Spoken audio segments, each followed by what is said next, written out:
Hello and welcome to this live stream. How are you all doing? Welcome, Reckless Tris, Hazardulo. I don't recognize your name. Not the first time chatter, but welcome.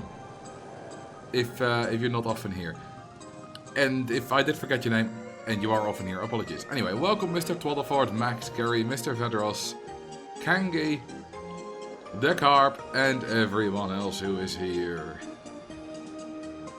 Second stream for me. Ah, that makes sense. It's not a familiar name yet. Although, as said before, not quite your first time chatting, but whatever. Thank you for the 16 months, the Carp, and thank you for the 55 months, Kangi. I think Marcel did watch speed skating a little while ago. If with a little while ago you mean about... Well, how long ago was that? About 1 hour 20 minutes, I think? Yes, I did. I think my neighbors heard me. I did not quite master the art of quiet cheering. And for which I do not apologize. For which I will never apologize.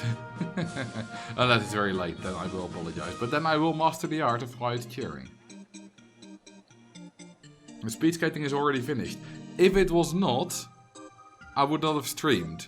If speed skating is during stream times, then the stream will be moved or cancelled. I mean, the Olympics are not finished yet. Just today's speed skating is finished, like right now. But no, I did not see the entire Olympics. Anyway, I will tell you about it, of course. But let's get going first. Today we're going to play Terror Town. Because I've lately been on a streak of just playing some scenarios I've kind of never played before on stream. Not just never played on stream, but kind of never at all. I don't ever remember properly playing Terror Town. Yeah, I've beaten in speedruns, but I don't know if I've ever properly built a park here. Actually, I think I remember I have one Terror Town save. Maybe that was a stream. I don't remember every stream I've done. Let's see, Terror Town. Yeah, I have one, but it's extremely ugly. It's mostly pre-built, because this is a pre-built. Well, I'm not a pre-built, it's my own design, but I built it in a different scenario and I just plopped it down here. So is this one, and that one, and that one. Well, maybe not that one. Maybe this one is a custom. And this one's just ugly. So yeah, I've done I've done Terror Town, but not in any kind of good way. I also removed all the town. There's no scenery. So yeah, let's do it properly this time. So the goal is 10 coaster types, excitement value of at least 6. I don't give a crap about that. I mean, we'll do it, but that's not the important bit. So this is the town, which consists partly of these urban theming buildings and partly of just raised ground with the RCT1 skyscraper and roof textures, which are, I mean, they'll look quite good for what you can expect. So, ooh, we already have a guest. Please die. So now no one has to waste channel points asking me to kill guest number 1. Wait, we don't have a merry-go-round. That's odd. Well, then we'll start with a haunted heist.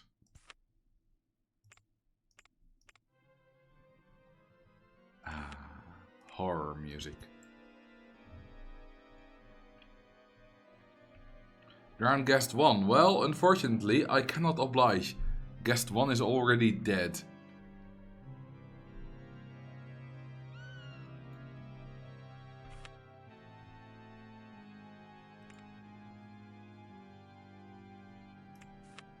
How about the motion sim as well? Just to get it going a bit. Some stalls. That too. A drink stall. An info kiosk. A food stall. A toilet. And we got a little park going.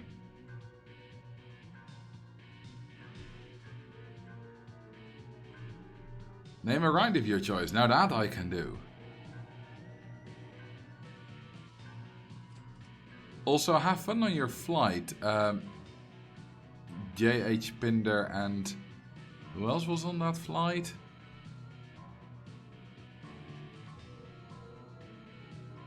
Penny Cat the Splicer.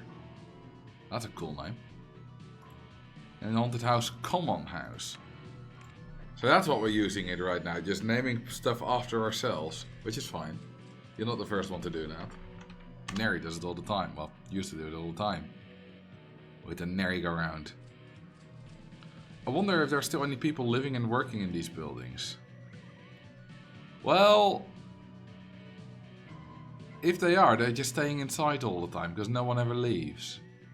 These don't even have doors. They must leave through the window. Duckify Park. Oh, there we go.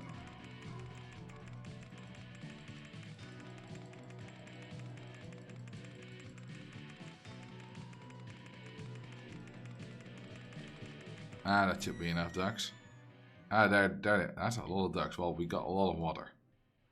They'll be relatively spread out today. Well, speed skating trivia. I have watched a lot of speed skating. In the past week, I've been to the stadium 6 times and another additional 1 time to the short track stadium because there was no speed skating on Tuesday. I have seen Jutta Leerdam win gold. I think that's the only Dutch person I've seen win gold. Not that that matters too much for me. Today I've seen Femke Kok win gold, but that was on TV. Which long track speed skating length is the best? I don't think there's one best. I would say generally my favorite distance is the men's 5k. But the 1000 meters is beautiful, the 1500 meters can absolutely be beautiful. They can all be beautiful. And it kind of varies a bit, because sometimes, you know, there's a bit of a lower level on a certain distance, which makes it less interesting, and a higher level on another distance, which makes that distance more interesting.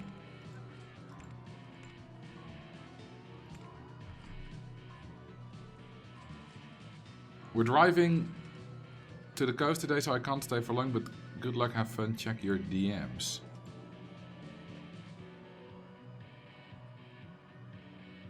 Okay, I've checked the DMs.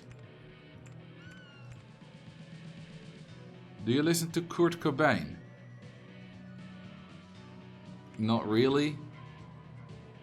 The only song I really know by, well, Nirvana is, what's it called? Sounds like Teen Spirit. I know a few, I like that they have a song called Heart Shaped Box, but I don't really know anything about it. I don't know how it goes. But yeah, speaking of DMs, Valder sent me a DM that the Open Scenarios project is looking for more playtesters. And I'll show you what it's about. It's basically this. You know, OpenRCT2 is doing scenario, like creating their own custom scenario campaign, and they want playtesters, and you're getting assigned a random scenario that you can then play and give feedback on. So if you want to join, I'll put the link in the chat. You can click that and then sign up. There's here, and you'll get the scenario, and it's, you know, if you want to, you can help with that. If you don't want to, that's fine. Do you think the 10k is too long? No, the 10k was fascinating. It was so interesting seeing who won time, who lost time slowly, who could keep up, who couldn't. And watching Jorrit Bergsma win bronze was phenomenal. And seeing people like Giotto just completely die, well, not literally, luckily, was, well, I wouldn't say it was enjoyable because it wasn't. I really hated seeing it, but it was interesting.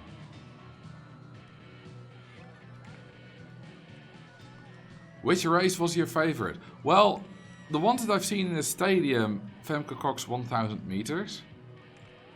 She did not even win, but I'm just a massive fan of hers. Although her 500 meters was better, but that was today, so I did not see it in the stadium. That was just 1.5 hours ago. So I suppose for that question, that doesn't count. But she skated. She had a bit of trouble with the 1,000 meters this season. Well, she did a great one in the training competition, and then in big competitions she had some trouble with it. And then now she laid down a phenomenal 1,000 meters, got silver. That's why I think that was a very good race. And I destroyed my voice a little bit cheering for that. Netherlands also won gold in the men's 1500 meters today. And that explains once again that Americans don't know speed skating. Because, yes, they did. You're right. But that was not the speed skating I watch. Well, I mean, I did watch it, but that's short track speed skating. Not long track. And they are different sports that are different enough that in general there's very little overlap. Every now and then there's an athlete that competes in both short track and long track, like Suzanne Schulting this Olympics. Listen, I don't care about this sport. I know. It's just funny that, you know, I have obviously a lot of Americans watching me. This the biggest portion of my audience. And often when I've asked, does anyone watch speed skating or does anyone know any speed skaters? Very frequently people say the names of short trackers, which is speed skating. But even if it's nothing wrong with it. It's just that people just don't know. Just like I don't know the difference between like different styles of skiing. Things like that. Doesn't long track have a 1,000 meters? It does, but so does short track.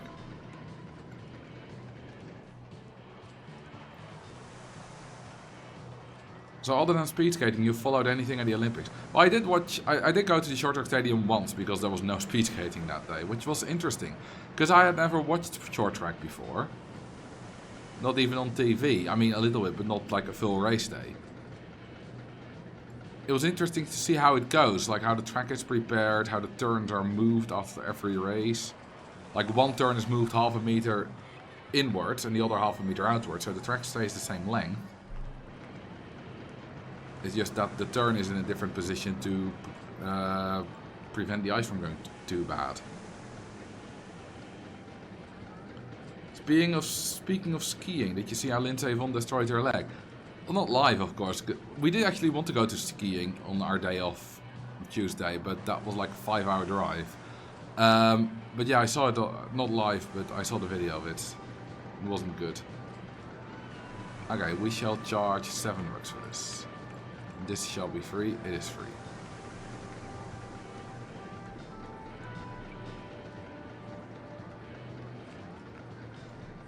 Also, thank you for the 10 months De Korot and the 63 months Duvel.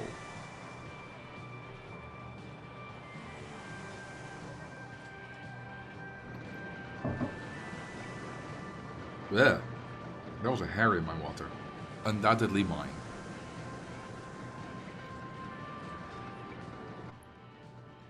Okay, we got our little junior coaster going on. It's not exciting enough. We can make it exciting enough if we want to. There's no length requirement, and with some scenery and stuff, we can easily make it exciting enough. Also, you know what's fascinating? Twice on this trip, once in France, once in Italy, I got mistaken, after I spoke English, for being American.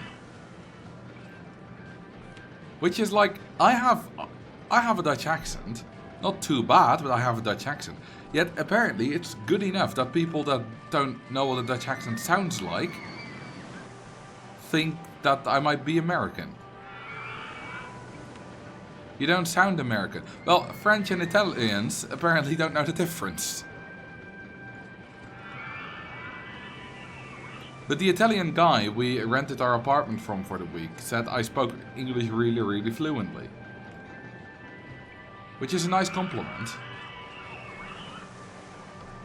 And obviously, I know that it's true because, well, I speak English for a living and I don't have problems with it. But it's still nice to hear it. Maybe your appearance played a part in it? I mean, perhaps, maybe. I honestly don't know. You know what, I'm gonna make this a little bit prettier, some flower beds. But the Italian guy specifically said that my English sounded so good it sounded American.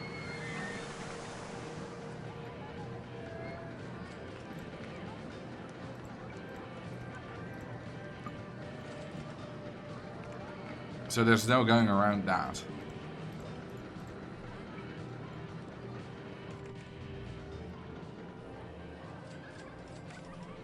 And I'll take the compliment about my English. Because that's nice. Don't know about being called American though. I did see, on the speed skating ring, the final day on the 10K, I did see the most American stereotype ever. Because we were sitting there, third row, and there were two people came in, probably a husband and wife.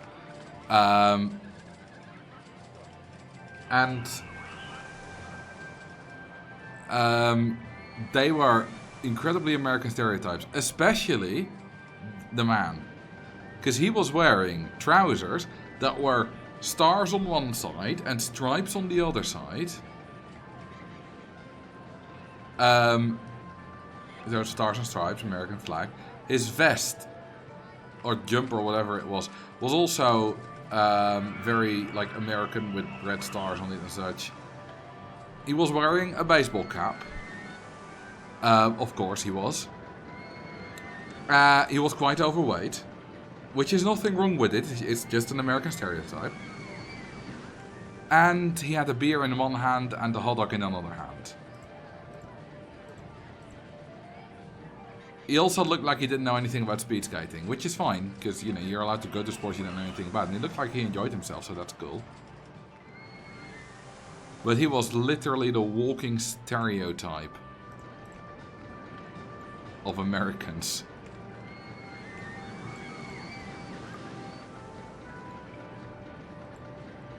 Did you see the king? No, I did not. He sat somewhere in the stadium, just like Snoop Dogg, but I didn't see either of them. I did see Snoop Dogg on the big screen when he was interviewed and I couldn't understand the word he said, but I didn't literally see them directly with my own eyes. Which is fine. I would have liked to see and maybe spoke to the king a bit. I like King Willie.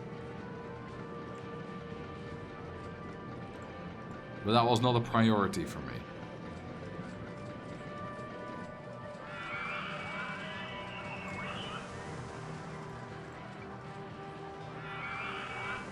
We did more than just speed skating, by the way. Because we were not in... I'll show you where we were. Because we were not in Milan. Not even close. Well, I mean, close enough, I guess, to go there by car, but to go there every day. So, this is Milan. The speed skating was in a satellite city of Milan called Rho, and specifically in, I think, this hall. It's just a big hall. It's a temporary speed skating rink. Oh, this is a weird picture. How is that street view? Anyway, just some big holes. There's nothing exciting about it. But we were not in Milan, we were in Como.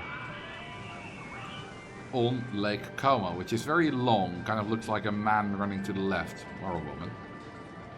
And specifically we were in Lakeview Cabin right here, which is lovely. We had a lovely view of Lake Como. It's absolutely beautiful here.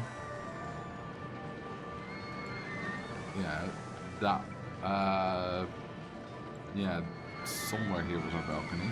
I think below there, yeah, there was a balcony, I think. Yeah, somewhere there.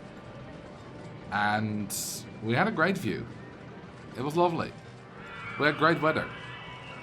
But since the speed skating was only like 1 or 2 hours a day, I mean, well, including travel, more like 4 or 5 hours, but since it was only a few hours a day, we did lots of other stuff. For example, we drove all the way to Belagno. to this stuff. Which, is there street view there? Yeah, looks like this. Very pretty. There's water down there, there's some waterfalls here, which we can maybe see. Well, that's a church.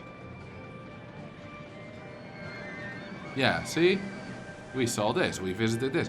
So it was a lovely holiday.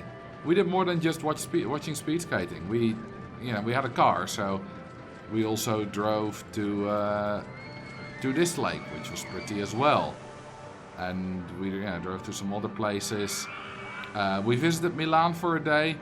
We climbed the Duomo di Milano, which is one of the Why again a stupid photo like this? Which is one of the largest cathedrals in the world. There it is. Did it snow a lot? No. It was like 10 degrees. It did not snow a single bit. Didn't rain much either. So yeah, we visited this place, which was also absolutely magnanimous. Magnificent. And then we had lunch in like a small restaurant very near here. And suddenly, next to us was were sitting two speed skating legends, Irene Schouten and Sven Kramer, also having lunch. I didn't bother them because that's a bit rude, bothering people during their lunch, but it was fun seeing them.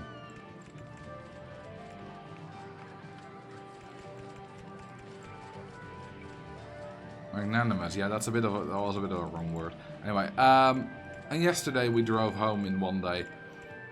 We started at we left at 5:45, and I was home at 8. So 14-hour drive. Well, not quite, because we took a 2-hour break to watch some speed skating in a random Burger King in Germany.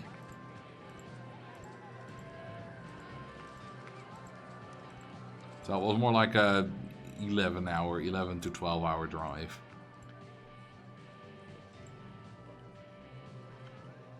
That guy that could do a distance again due to an almost crash with a Chinese guy was wrong. Of course, Joep Wennemars was completely fucked. Like, he got screwed out of a bronze medal. Not silver, that was too big of a gap, but definitely a bronze. Because he was hindered by a Chinese skater. Even though Joep Wennemars had a right of way. And he skated again, which obviously did have no chance, because it was way too soon after his first race.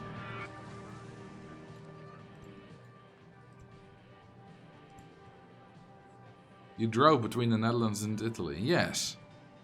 It's very nice having your own car on holiday, because we had a lot of freedom.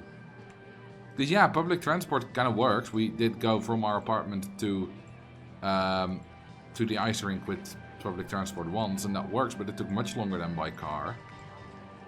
And by car we could take lots of other trips. Like driving to that ravine I just showed you with the waterfalls and such. Driving in Italy sucks, I heard. Sucks is a big word, but if you compare it to the Netherlands, then the quality of the roads is significantly lower. And not just in terms of like literal surface of the roads, which is quite bumpy at times. But also like the quality, how clear the signage is and stuff. And the roads were sometimes very complicated junctions, which you would never see in the Netherlands, and I've also never seen in Germany.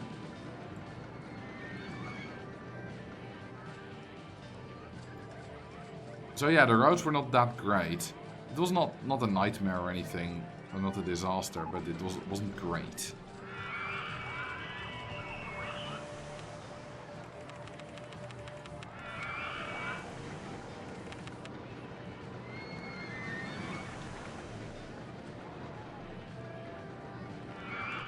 Most of the drive was in Switzerland and Germany, which have very good roads. Guests don't seem terrorized enough in this terror town. How about a drowning Ferris wheel? Well, then we first need to unlock it. So that's... I'm not going to go just gentle right, but let's put a bit of haste behind it. Go maximum funding. Roads in Italy are better than Belgian roads. I don't know about the highways. I've driven in Belgium, I've driven in Italy, and if like maybe purely if you're looking at the quality of the road surface, but if you're looking at as well the signage and the drivers and such, I think Belgium is probably a bit better.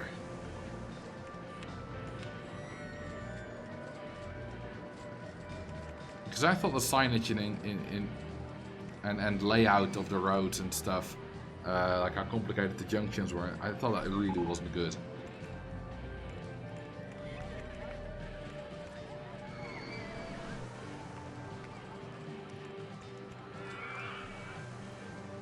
Does the dinghy slide count as a coaster for the objective of this scenario?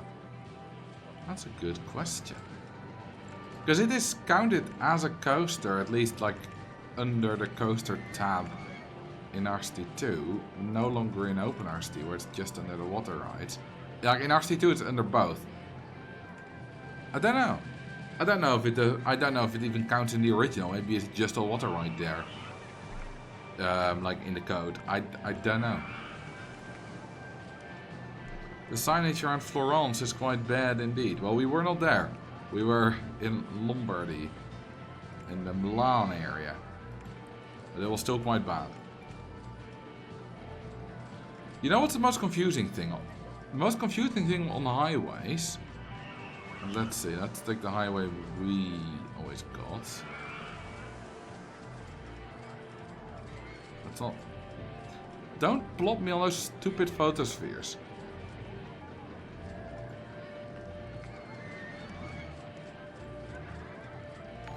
So, like, we'll go this way. So you have 3 lanes, right? And then you get a sign like this, which says the left 2 lanes are going to Milan. And the righternmost lane is going to Tirate. Oh hey, Raccoon Toon, welcome. And your party. We were playing Roller Coaster Tycoon, but I was explaining a bit about the terrible roads signage I saw on my trip to Italy. I was told this was RCT2. Well, it's mostly gonna be. But I've also just returned from Italy yesterday.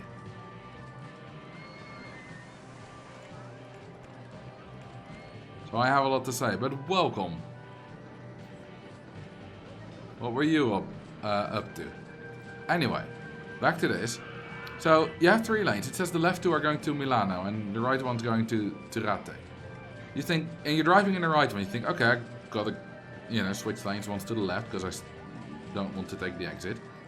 So then you get to the exit, and on here you see as well the big arrow. Right, there's a big arrow and it says Tirate there. So then you actually get to the exit, and then it's just an exit lane. This lane, where it says is going to Tirate, is not going to Tirate. The 3 lanes are all going forward. It's just a normal exit lane. Off ramp. It's not a split in the highway. And it's stupid. I fell for this many times while driving in Italy. Ultimately, we didn't fall for it. I mean, kind of. We did not take a wrong exit due to it. But yeah, we did fall for it, I guess. It's stupid. Raccoon got a PB in Char. Ranted about the footy and ran off for dinner in a local dumpster. What is Char? Super... something. Oh, Simpsons Hit and Run. I've heard about that because Tomato Angus did a video about it, I think. Didn't watch it. I don't know anything about it. I speedrun it. Nice. Well, yeah, PB. So speedrun. I quite enjoy. I mean, maybe you know this, but I've speedrun a lot of RCT, so I really quite enjoy the act of speedrunning. And of course, I watched some Salt as well, who you probably know.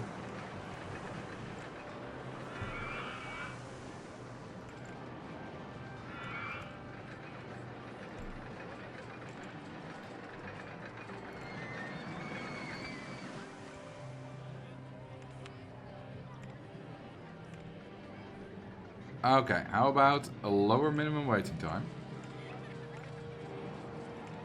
Or, well, no minimum waiting time, rather. Can we make this coaster pink? Sure.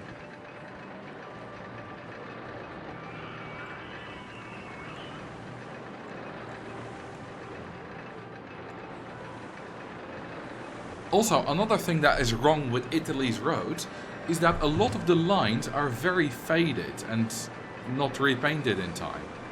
Which means that sometimes it's quite difficult to see where you go. My mom drove on a bit of hard shoulder because she didn't see the line saying it was a hard shoulder, and it was like at a point where like there was an exit, so it was a bit confusing, and I completely understand the mistake. And if I drove that bit, then I would have probably done the same.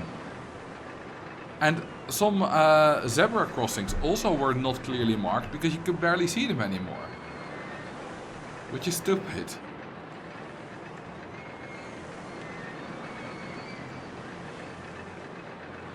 Pedestrian infrastructure also has lots to be desired in Italy. I mean, in Milan it was fine, but around Como, where we were, it was not always great. Alright, have a nice dinner, raccoon.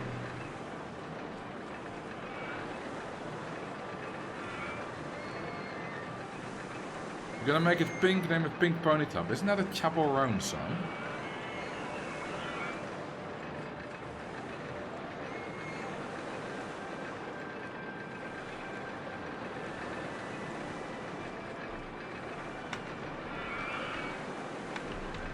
Pink Pony Club. There we go. $10 for the Pink Pony Club. I think that's reasonable.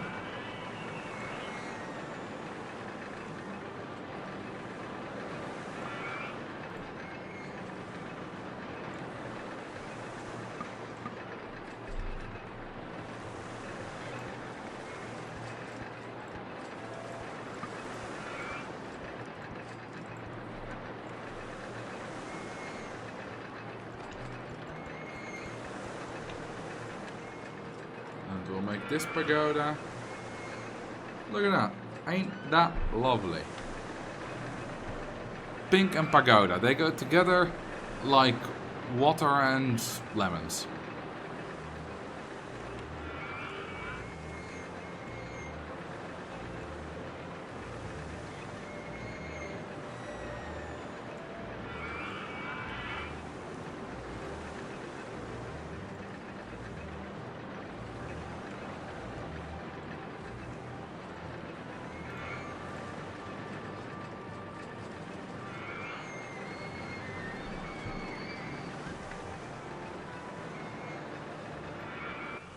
Does this have 6 excitement? Yes it does, that's our first coaster. That is exiting enough.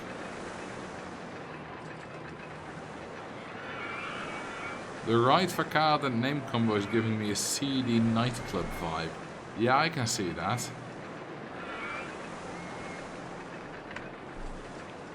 Name the park, or what are we gonna name it?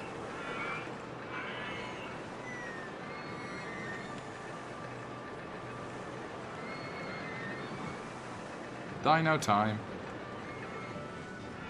How about we put some mushrooms among the trees?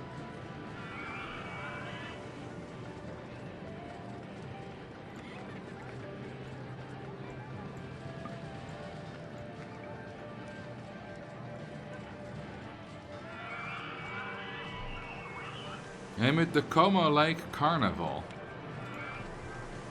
I don't think it has a carnival. We can organize one though.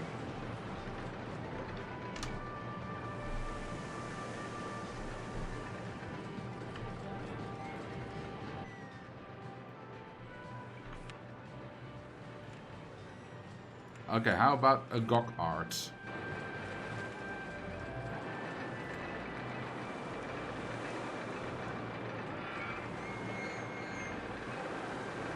I kind of want to make a big one because I like making big go-karts. So that means we need a long station. There's lots of cars. Oh, by the way, the OpenRCT2 team are working on putting like little icons here so that you can more easily see which entrance style is which. And they're currently like working out what icons, like what way to look the best and stuff. Which is very neat.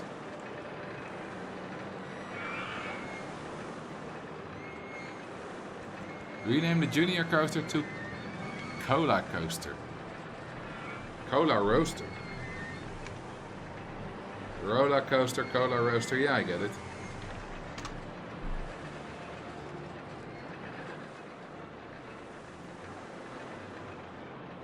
Gawar has some great covers on the AV Club YouTube channel. What is Gawar and what's the AV Club YouTube channel?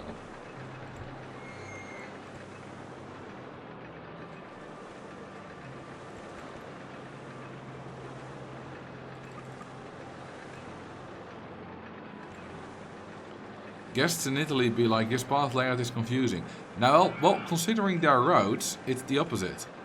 Their roads are so stupid that they probably can navigate anything with ease, because they're used to it.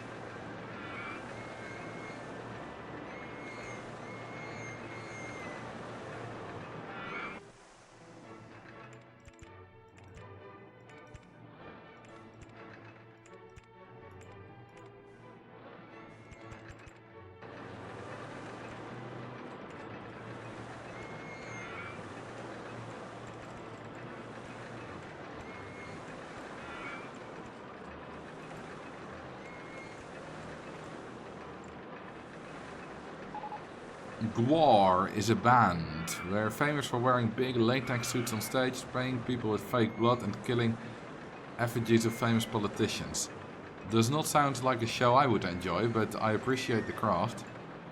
What does Gwar stand for? Great World Around...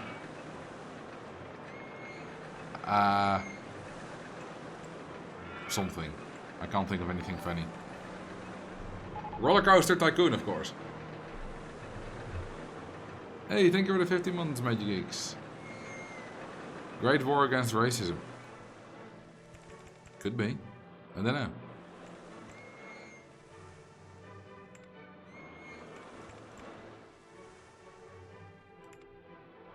Welcome back, Marcel. It's good to be back. I'll be back. Well, I am back.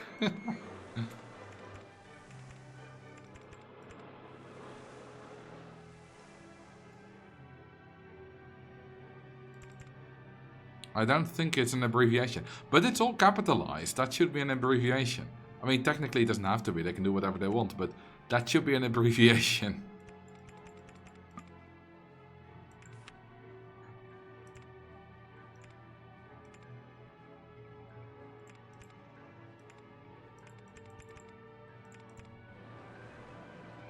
Now this will be an exciting go-kart.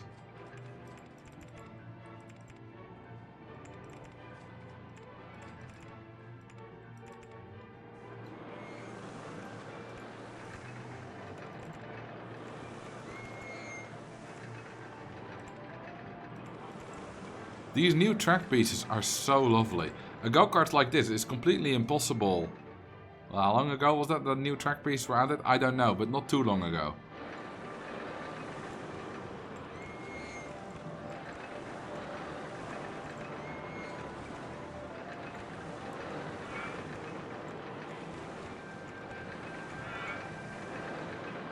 A year, I think slightly longer, but yeah, however long it was, they're fantastic, they're phenomenal.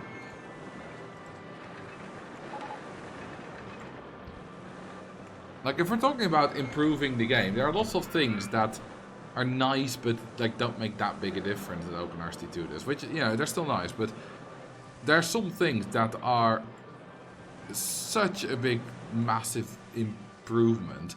Like these new go-kart pieces. They're used a lot, they're easy to use, they're very visually striking. You easily notice the difference. It's phenomenal.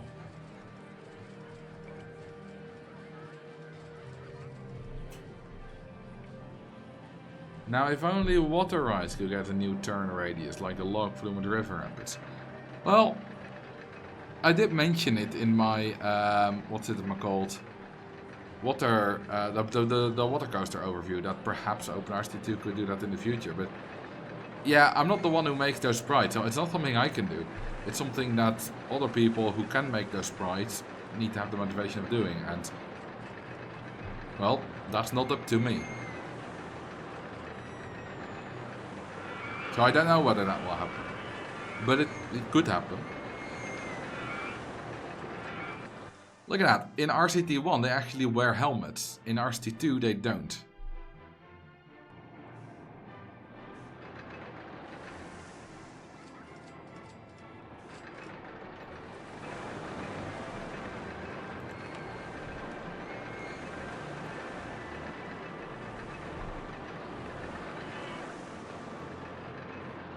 Looks like an Italian driving simulator.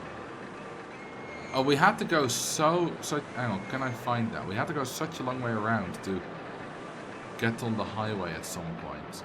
So, we were in Como and we had to get to the highway to get to Switzerland. I think that was actually after the border, so maybe that was in Switzerland.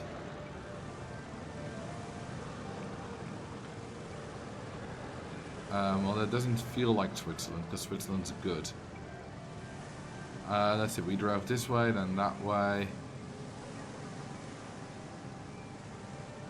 I don't know exactly, but at some point we had to drive like in big circles to finally get on the highway. Also, the border we wanted to cross was closed. It only opened at 6 AM. So we were waiting like somewhere here. Where exactly the border is anyway. Just for the border to open. Because the little route that the navigation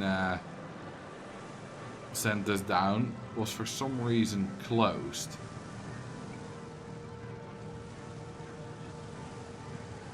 Maybe it was here that we had to go a long way around to get on this highway. Well, I don't know, it was all confusing. I'm glad to be back in the Netherlands. Well, in terms of road infrastructure. Otherwise, Italy was absolutely beautiful.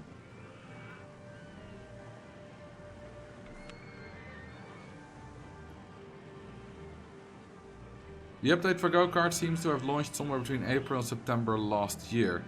Yeah, I mean, I could look it up, I could ask. Someone will know it, but it doesn't really matter.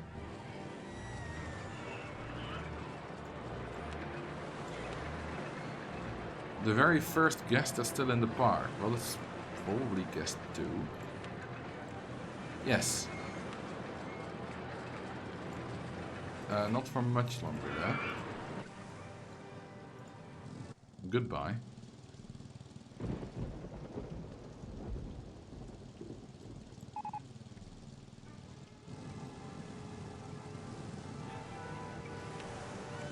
Do we have the stats for this yet? No, not yet. It's not done.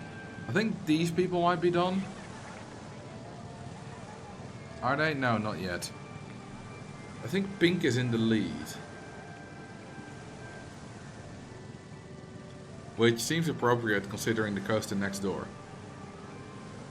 Can you make a family boomerang yellow? Depends on which coaster types we have available.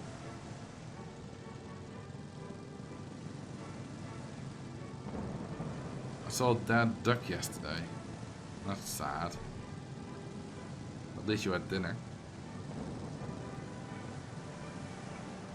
Is it me or has Pink almost lapped? Or is it just green that's ahead? I think it might just be green that's ahead.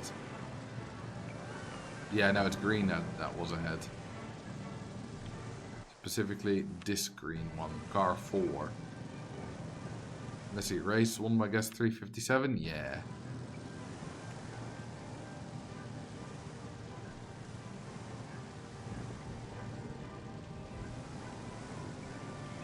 Speaking of death, we nearly had a car crash yesterday. Which could have gone very, very badly. It was just after speed skating. It was about 6:30 p.m. We had just gotten on the road again. I was driving. And yeah, there was a bit of traffic, but we were, you know, going at about 100 kilometers an hour, which is like 60 miles an hour. And suddenly, before me, on the highway, two people just braked to a standstill.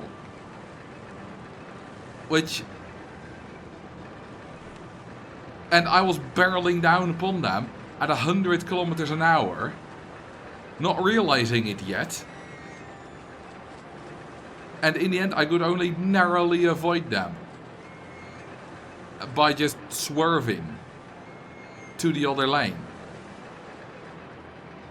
Which, thank God, no one was to the right of me, because that would have ended badly. I did not have time to look. Why did they stop? Did you know? I have no idea. It was two cars. They just stopped randomly on the highway when we were driving all along at like 100 km an hour speed. I had no idea. I just suddenly saw brake lights and was like, well, they're approaching quicker than they should be. Oh my god, fucking hell. This is completely insane. Stopping on the highway with no warning is extremely dangerous. Maybe they were kind of warning because one of their brake lights was flashing, so maybe they were trying to warn people just by repeatedly pressing the brake. I don't know what was happening, but it was two cars. One of them was bright green, I remember. And it damn nearly killed us. I don't know I mean, cars have airbags, so who knows, but we were going very fast. And I don't know by how much I missed them. Maybe a meter, maybe 10 meters, maybe even 20, I don't know. It wasn't much, considering the speed we were going at.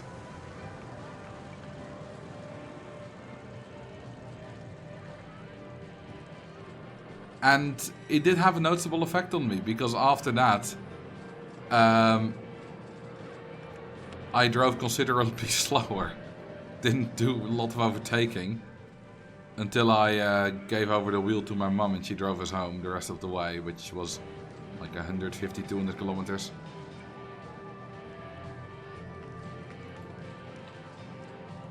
And now the question, how far behind were you? Did you keep a safe distance? Well, that's the question, I don't know. I mean, apparently safe enough, because, well, there was no crash, but...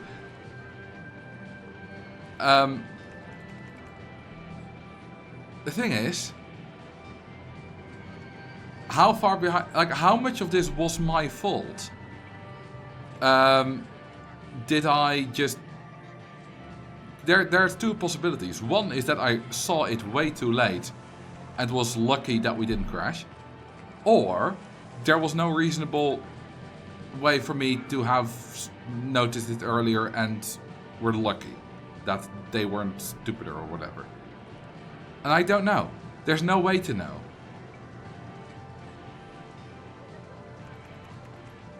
We can't look at it again.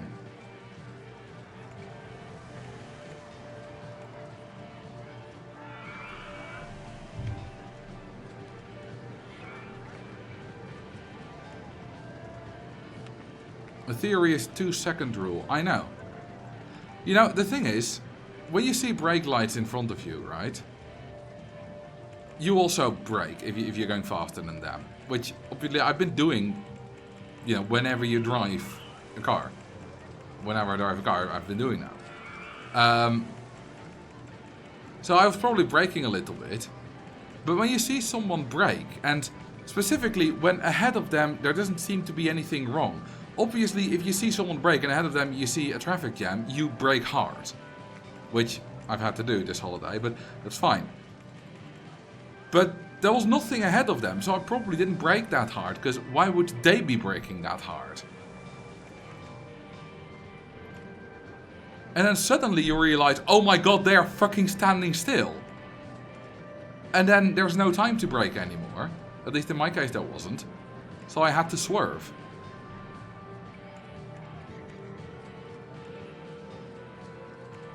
And I don't know how big the difference, how close by we were, as I said. Maybe it was a meter, maybe it was 10, maybe it was 20, I don't know. But it was close. Driving is scary. This is the scariest experience I've had driving. I don't drive that much, but I have been driving for over 10 years.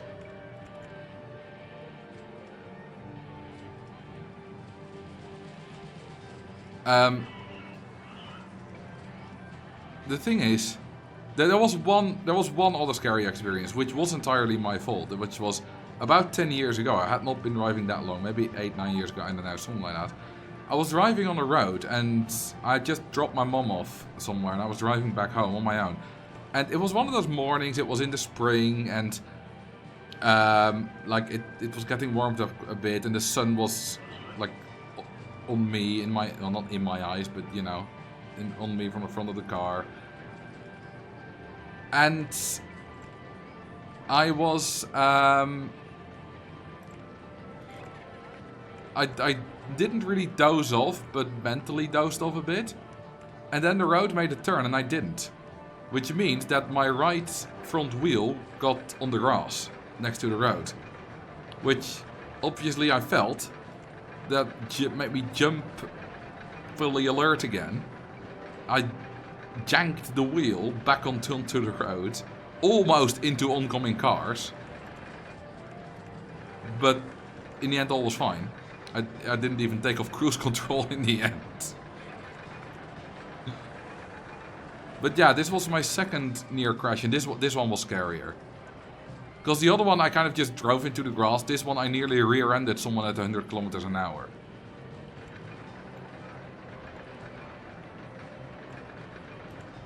And there's no question which is scarier.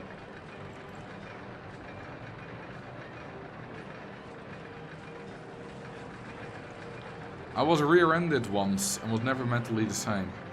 My mom rear-ended someone else in a chain collision in a traffic jam a number of years ago, like 5 years or so.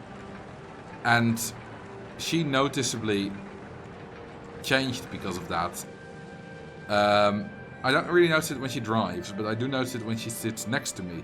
Is that she will say like, oh, watch out for that car, or something like that, you know, when someone is braking ahead of us, quicker than she used to. And she acknowledges it, like she knows why it is, and I don't blame her. But it's just a thing, it does change you.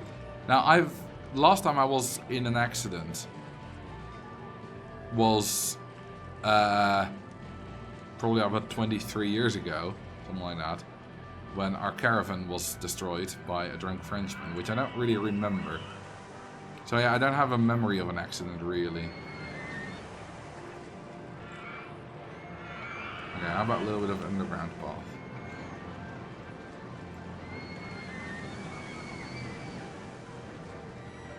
My rear end accident was one of those chains. I was the one in the front, so the only one who didn't hit the car in front of them.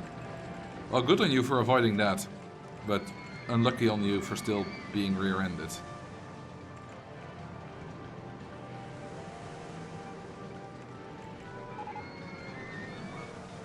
There was a split second where I realized it was coming and there was nothing I could do to prevent it.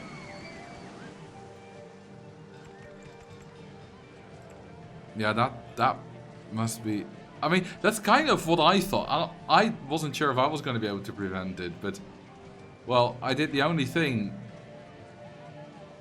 that I could do, which was pray to God that there was no one to the right of me. And, well, luckily there wasn't. Actually, I didn't even pray to God, I just swerved. I did not think about anyone being to the right of me. It was only after that I realized, thank fuck no one was to the right of me.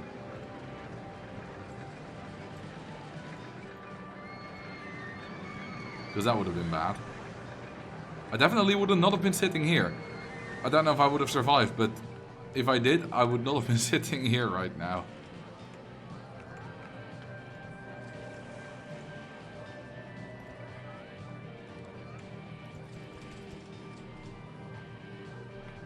I was at a red light, so going forward to avoid it was not an option.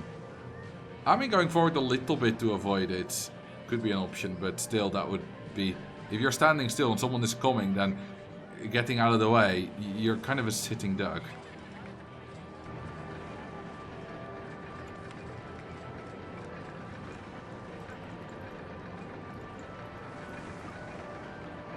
I don't like this flower bed here. How about a horse? That's better.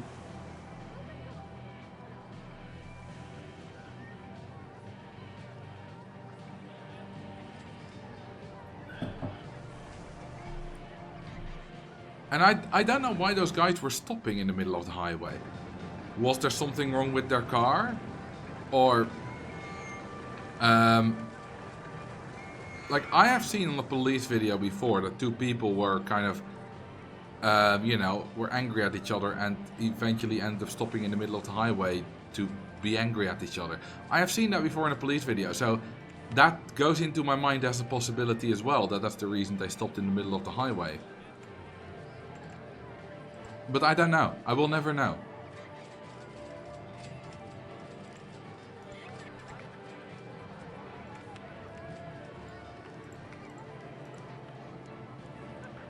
But they really suddenly stopped.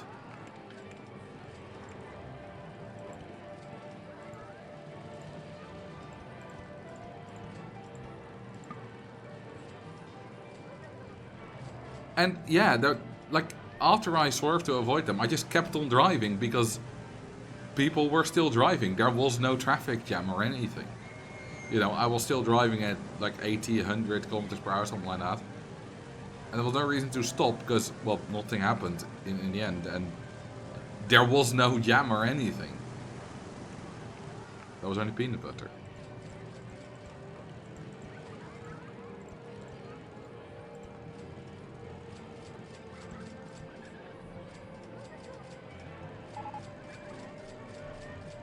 Let's see, is it snowing here already?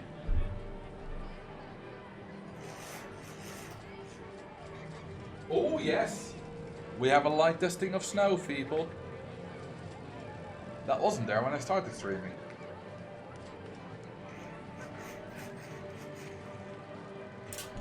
Lovely, I like snow. Did you actually see them stop, or could they have been standing still already? Honestly, I don't know.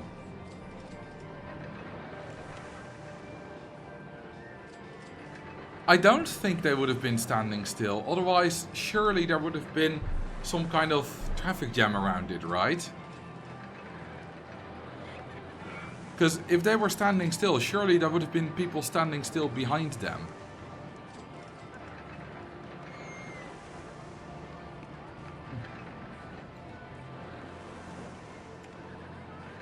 Because that lane would be unusable.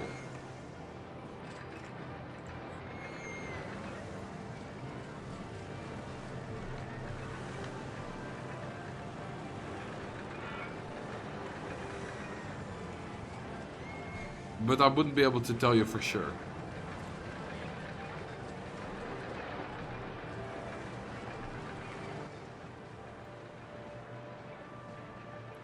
You didn't stop behind them, why would others?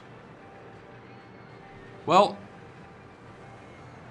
because I had to swerve, you know. If I saw it earlier, I would have just braked. If I had the chance to brake, I would have done that. Then the person behind me probably would have braked or something like that. I don't know. And then because it was not very quiet. There were a fair amount of people. So surely, logically, if they have been stopped there for a few minutes, that would have resulted in some kind of slowing down.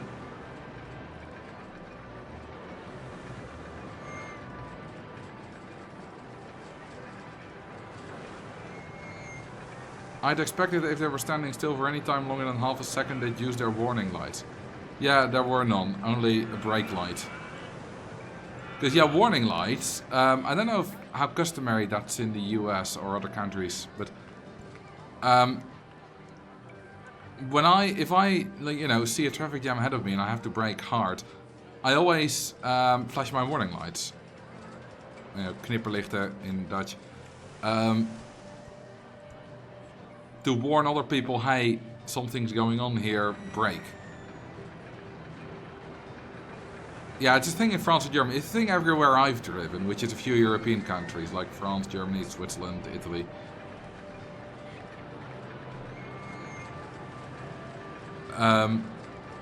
And basically, so you brake hard, and at the same time you push your warning lights.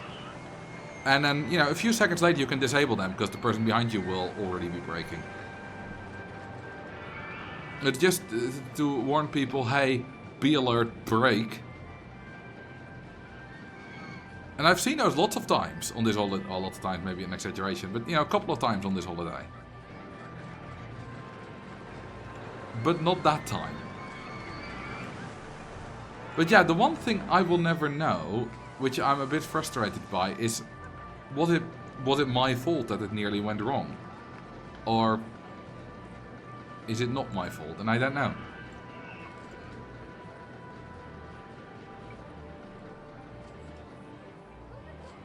Hazard lights in the US. Yes, I've heard that before. Definitely standard practice to use them. Good.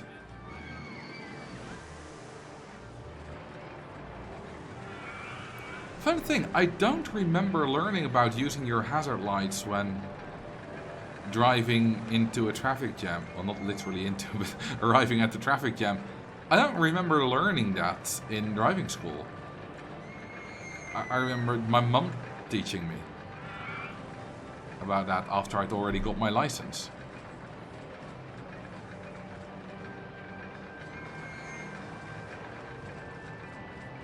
The way you've described it, it doesn't sound like your fault. On one hand, you're right. On the other hand, I can't describe what I don't know. So if I just noticed it too late and wasn't paying attention before, which I don't think happened, but if that did happen, then I can't know that I did.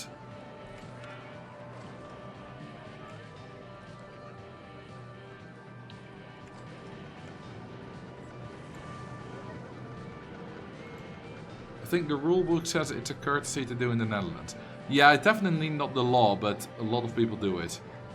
But it's just a safety thing, right? There's no reason to not do it.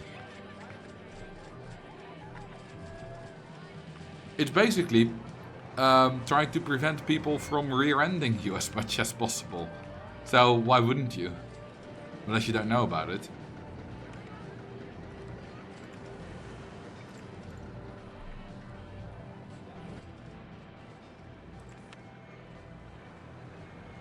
We're not making a lot of money. I want to advertise.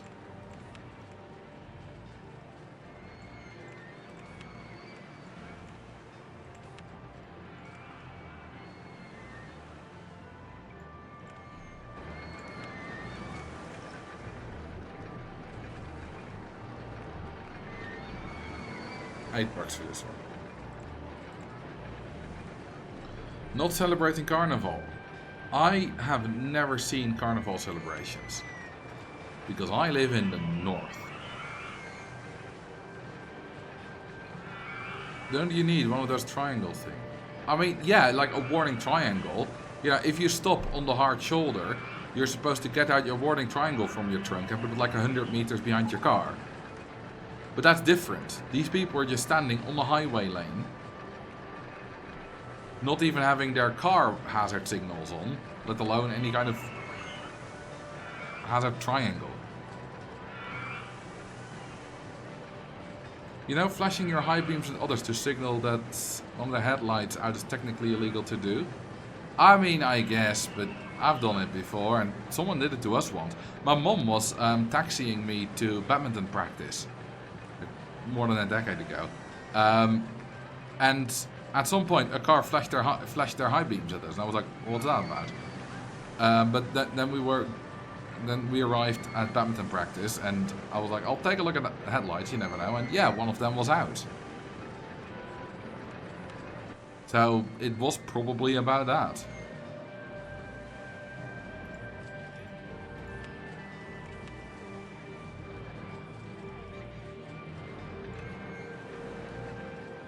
My theory book says you can use them in case you approach slow moving or stopped traffic.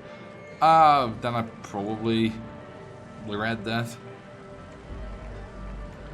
when I did my theory, but also forgot it again.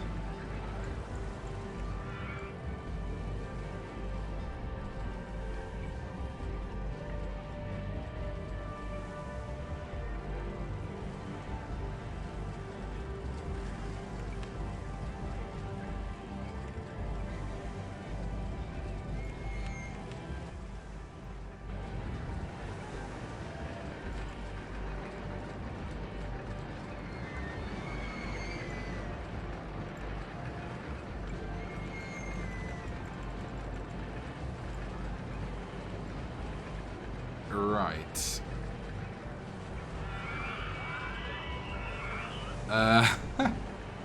I'm going to have to move around some parts if I want the queue line. Well, that's moving around enough. Don't need a queue line any longer than that.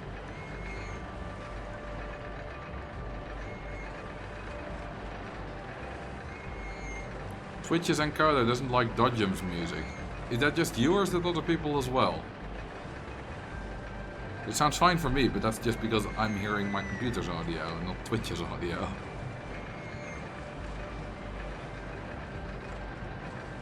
Okay, how about another roller coaster? How about a spinning wild mouse? You can flash your high beams in the Netherlands if the person coming towards you has their high beams on, or if you pass the hazard in the road and want to warn approaching traffic of a possible hazard.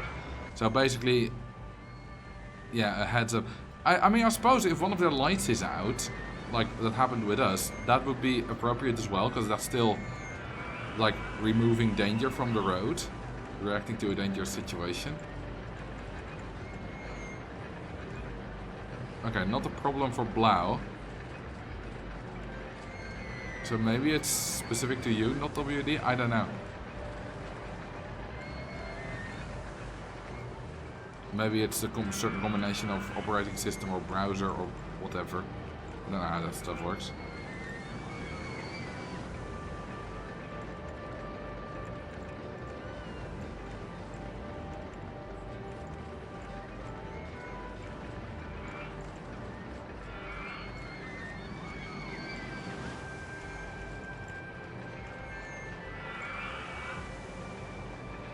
It's not ear-shattering, but the way it's encoding the overlap between the Dodgem music and everything else is introducing some weird distortion, like you sometimes get in theater audio. I don't even hear the... Well, obviously because we were not around the Dodgems.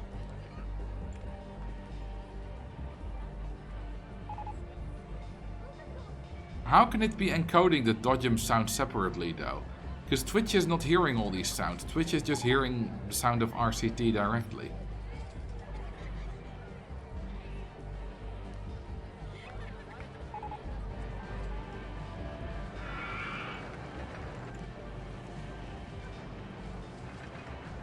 I wouldn't think you should do it unless both headlights are out. I mean, yeah, then you definitely should do it. In most of the Netherlands, you could probably still see good enough if one of your front lights is out. I mean, your lights are mostly not about you seeing in front of you, it's about others being able to see you. And then one headlight is still a bit dangerous, because people will probably think you're a motorcycle. And then you're suddenly a lot wider. Drink some water, good plan.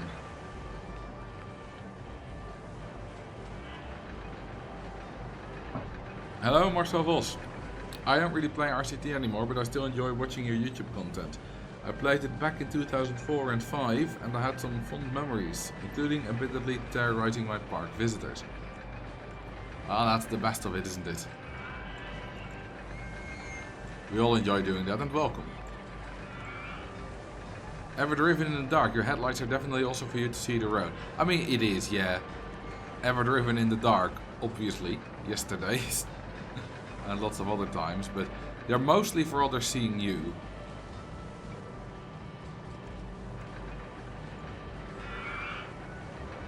Do you ever use this control spin track piece on the spinning wild mouse? Nope.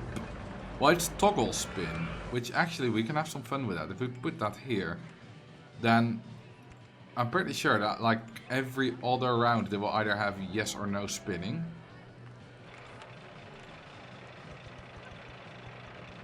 So if we follow this one, right now it's doing spinning things.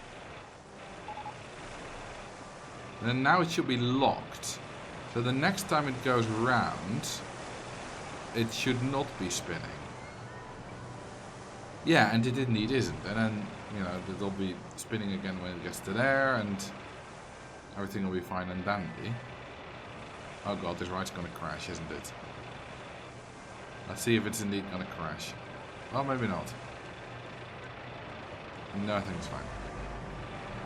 What does it even do? I mean, spinning has no effect. It's just a visual thing.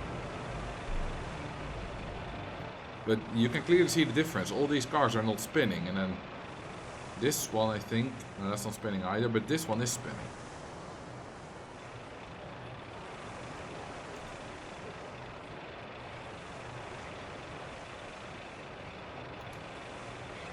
The reverse is worse. There are motorcycles that have too high beam lights, so these motorcycles look like a car far away.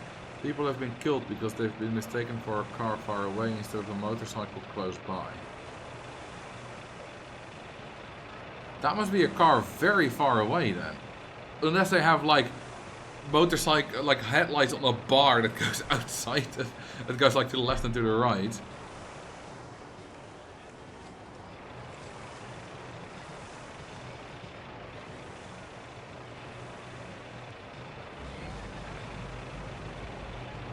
Spinning makes more nauseating. In real life, yes. In this game, no. As far as I know.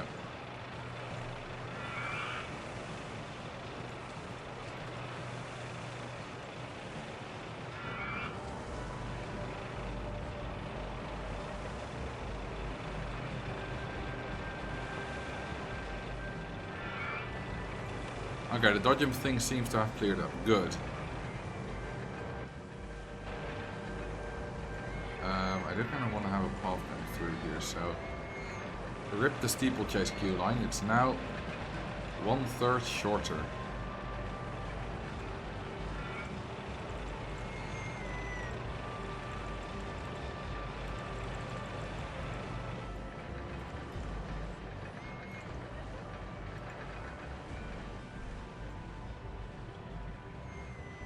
Well, the park is coming along fairly nicely.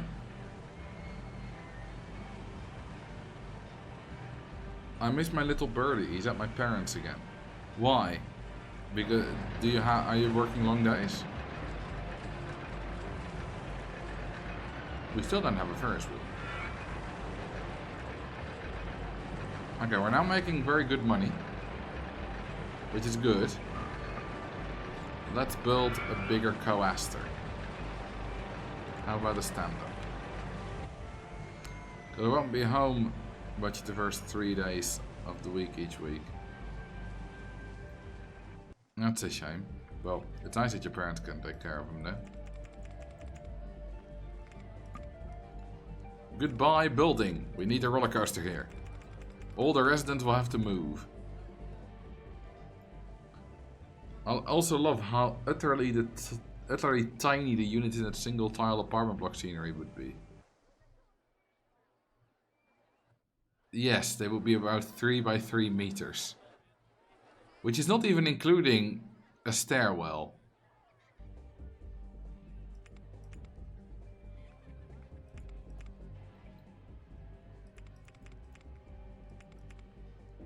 That would suck to live there. Or it's kind of Majuro Dam style. And it's just miniatures.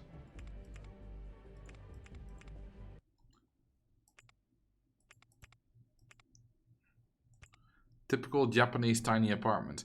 Isn't that like a Hong Kong thing? Where people are absolutely crammed in a space that's not much larger than a bed?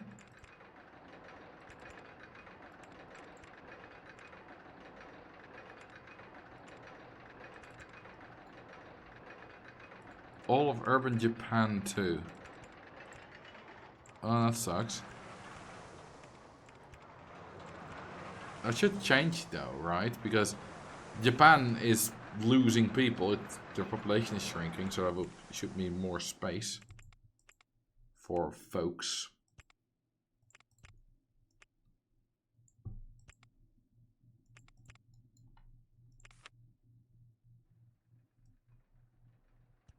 Mostly losing people from the urban areas. Well, then we found a new place to move.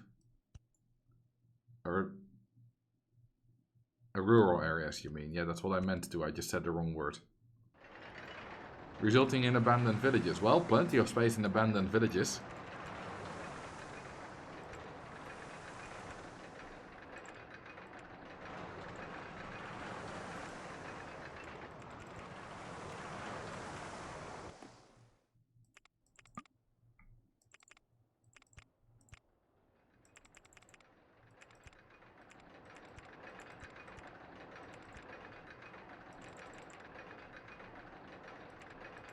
No jobs. You don't need a job.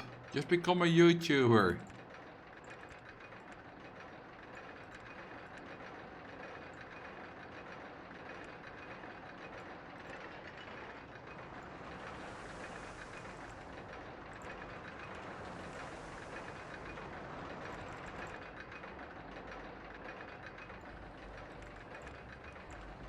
I have no qualifications. I also don't live rurally though. Putting 3 in version on standard is almost asking for disaster. Well, good thing I put on 4 then and not 3. Yeah, I'm sure it'll be fine. And if not, we can always redesign. That sounds like just like a rhyme for a good tip. I'm sure it'll be fine, and if not, we can always redesign.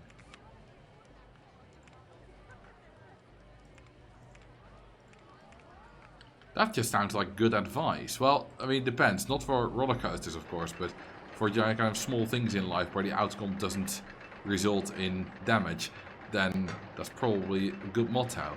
Just try some things, and if not, you can always redesign.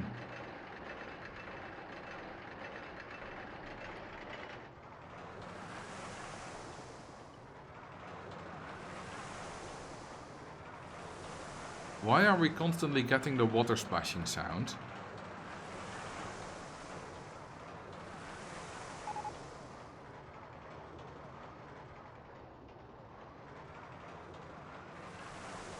I actually remember there seeing a bug report about that. That there were some incorrect water splashing sounds. Like here. 10.06. Oh, that's just barely too high. What if I lower the chain lift speed? Well, that'll solve it.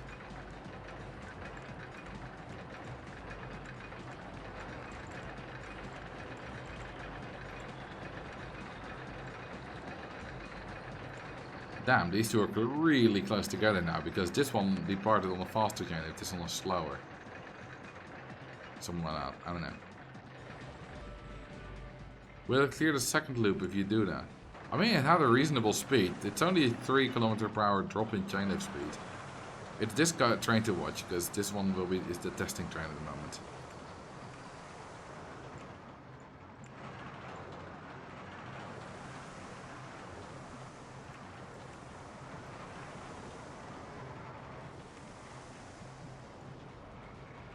Oh, easily. We're still 27 at the top. I can also just remove this final bump. 10.03, I'll just remove the final bump. And I can also increase the chain lift speed for increased throughput again.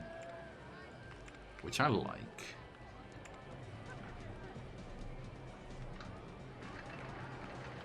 Because more throughput means more money, means happier Marcel.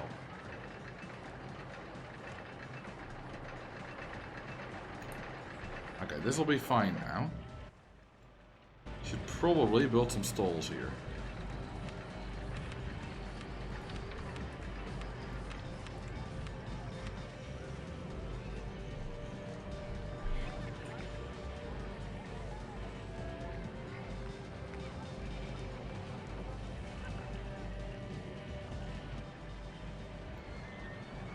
colors that stand, of course, are red, green, and yellow. Why?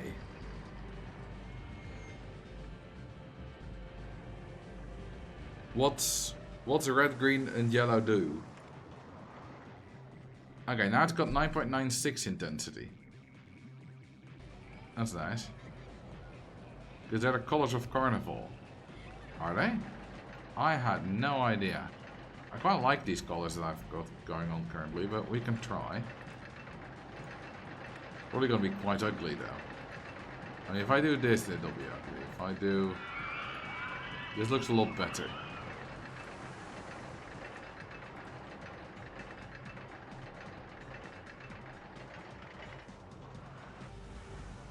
But I don't know anything about Carnival, other than costumes and bad music. Although by calling it bad music, I may be calling upon the wrath of several people here if they do like it. I don't know. Do people like Carnival music, or is it just generally bad?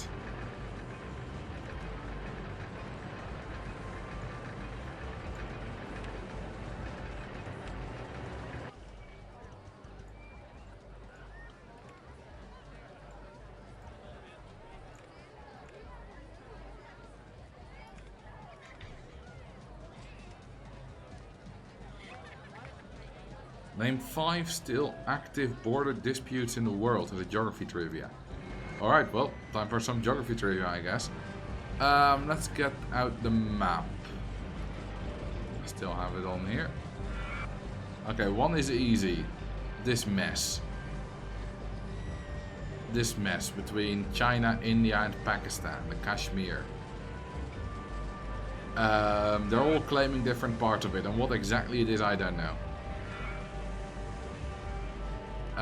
Then there's some island around here, I believe, that... Well, not that one. That does look cool, though. There's trees here, there. Yes! Somehow. Cool. Anyway, there's some island here, which I don't know exactly where it is, but... It's Denmark and Canada having a border dispute over an island here. Is it this one? I don't think so. And they kind of just generally take down each other's flags every now and then and leave a bottle of wine or something.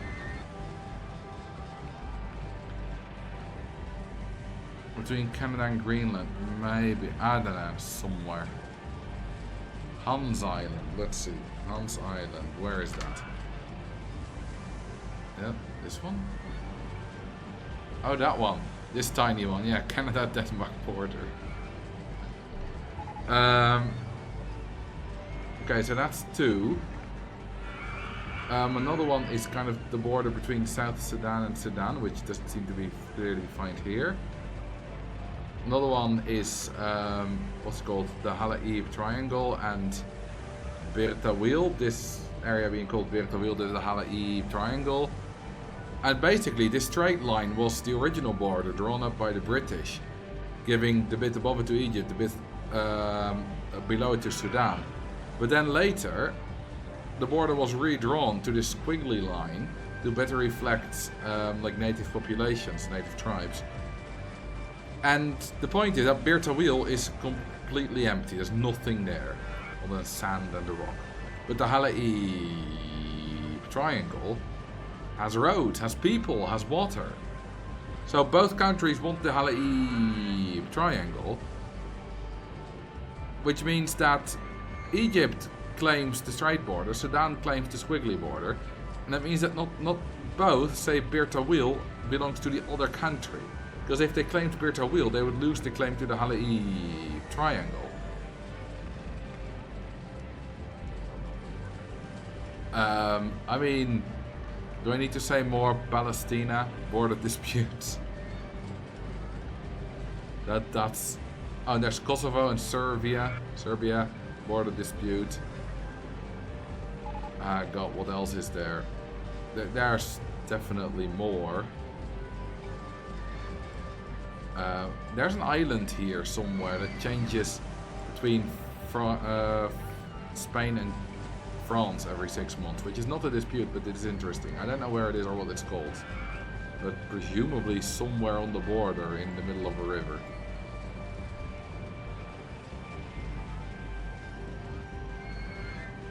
Belize, Guatemala, yeah, that's a disputed border.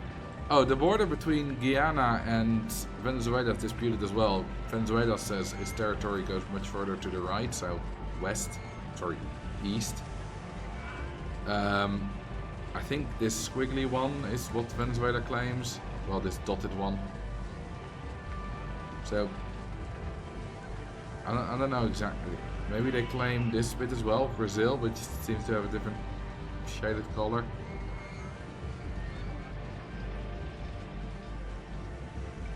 I think that's 5. Now let's get back to the game. But that was an interesting question. The Kosovo dispute is less about boundaries, those are agreed, but rather who rightfully governs said territory. That's fair. Those grey hatched lands are tribal lands. Ah, right. That makes sense. Thank you. Just unlock something new. Yes, the top spin. It's always fun to see that there is one more right than there originally was, and then figuring out which one you didn't have before.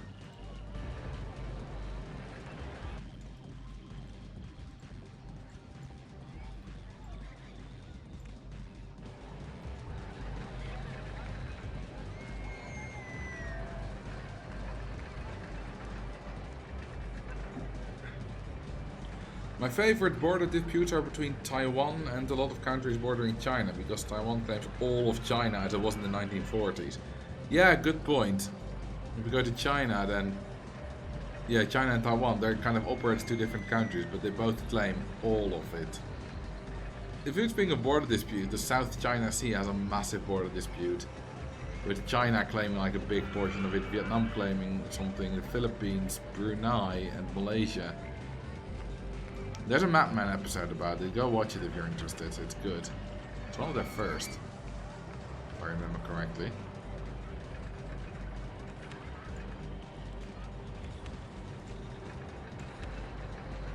Doesn't North Korea claim that all of South Korea is also part of North Korea? I think both countries do that actually. Both Koreas.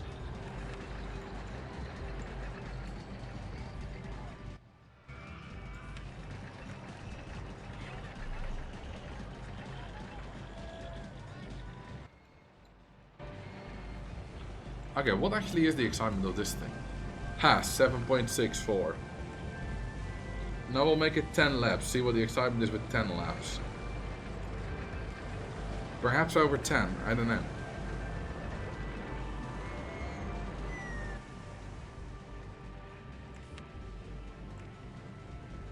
Okay, time for another roller coaster. How about a Muntrunkster?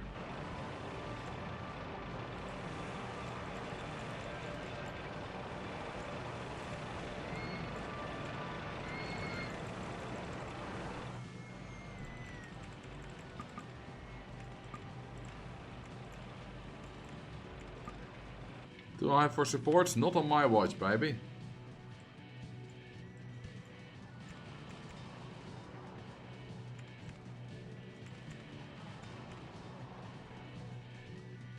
Actually.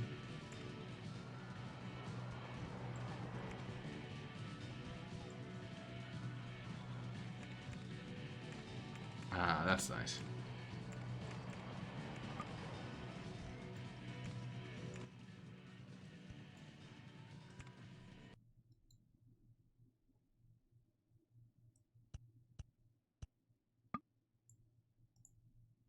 Hang on, cutaway view. To race just this bit. Yeah, there we go.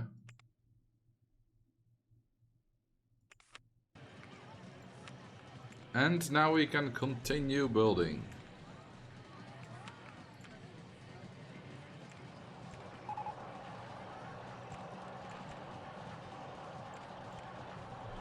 My train coaster has got to be one of my all-time favorites. It's really good. It's a really nice coaster. It's kind of a wooden coaster light.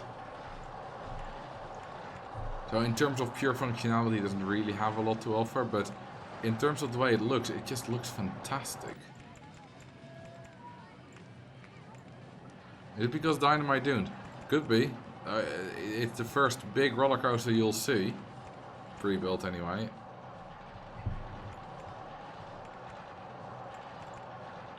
And they did a great job at it. Dynamite Dunes has a phenomenal pre-build. What's it called? Dynamite Blaster, I think. Which is absolutely magnificent. That goes for a lot of the pre-builds in RCT1. They're great.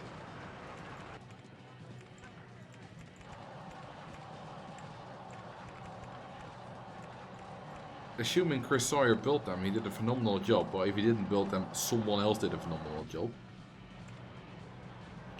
My favorite geography fact is that the highest population density can be claimed by the Order of Malta, which by law 3 inhabitants in 0 area, so the density would be perceived as infinite. Well, no, because dividing by 0 does not equal infinity. Dividing by 0 is undefined, so their area is also undefined. Or their density, I mean, is undefined. Also, they're not really a country if they're 3 people.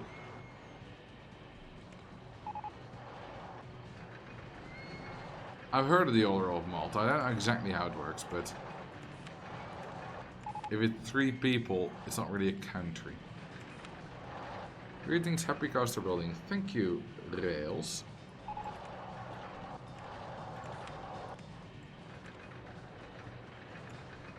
We're nearly out of money.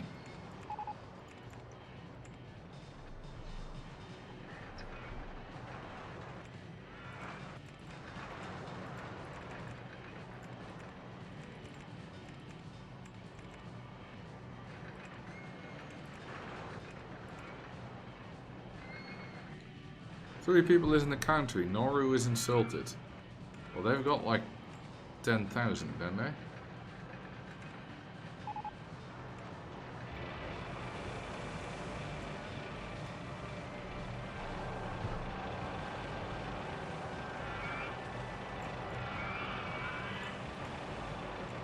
Which is slightly more.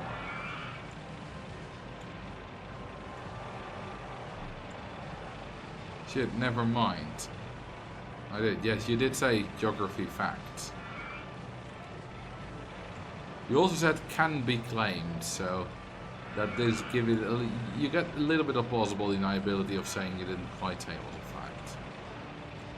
You didn't say it has, you say it can be claimed, which already kind of denotes some arbitrariness and fakeness.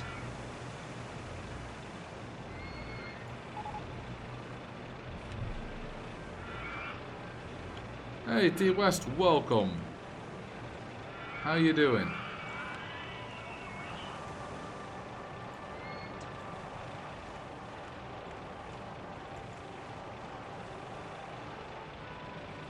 I think the smallest country by permanent population is the Vatican, at just under 1,000.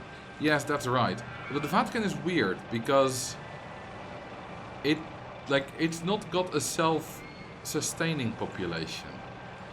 Considering there are pretty much no women, it's going to be pretty hard to get babies in the Vatican. All other countries are self-sustaining in terms of population with births and such. The Vatican is not.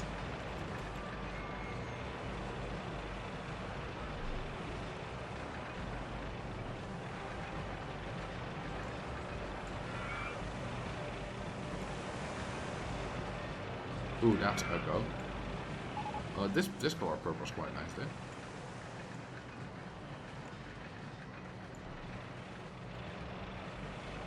Drink some water. Good plan.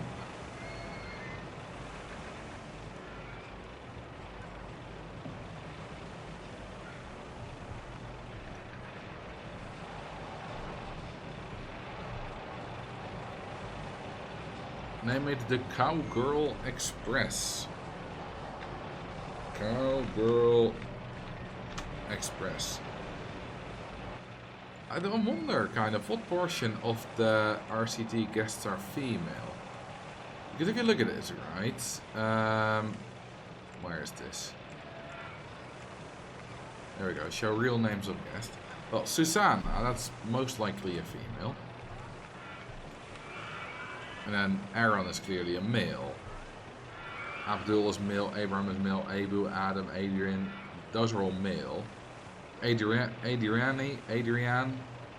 however you pronounce that. Female, Aisha, I think is female. Akiko sounds like a Japanese female name to me. Akira sounds female to me. Alan is male, Alana sounds female. You know, I wonder what kind of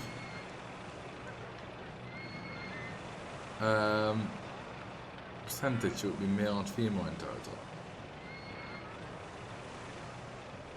None of the guests have dark skin.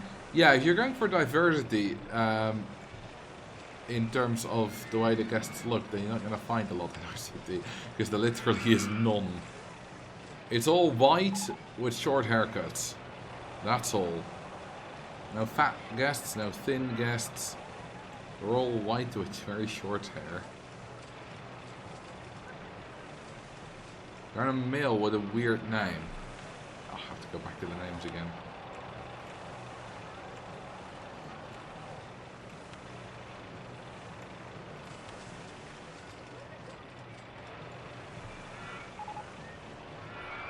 I saw the perfect one. I think Elf is a weird name. Goodbye, Elf. Then there are names which are almost universally unisex. Yeah, like Robin. Could be both male and female. Or Sam.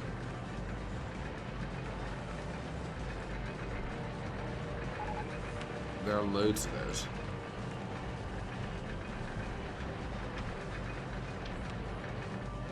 A lot of it boils down to we wanted to make less price. Yeah, obviously, I'm not saying it's a problem. It's just a fact. I'm not here to cancel Chris, sorry, because this game is not inclusive enough.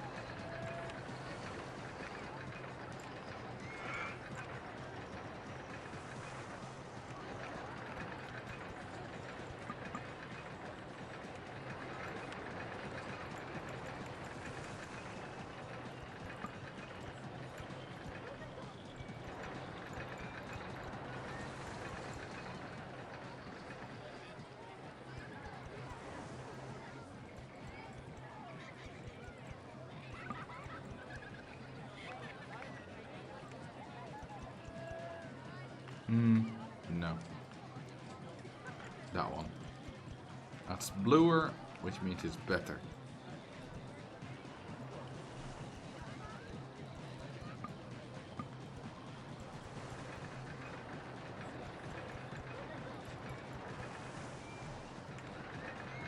And the little fence around it.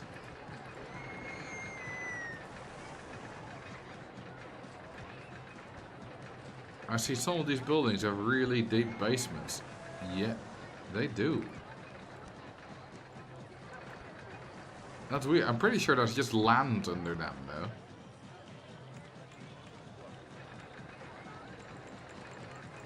Why are they...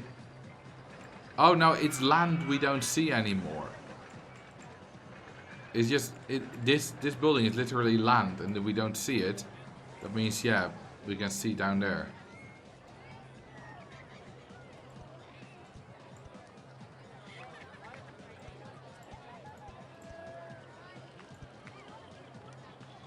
I'm screwing up these fences. They all need to be on the outside. I can switch to the inside there. Whoops. Which is not good.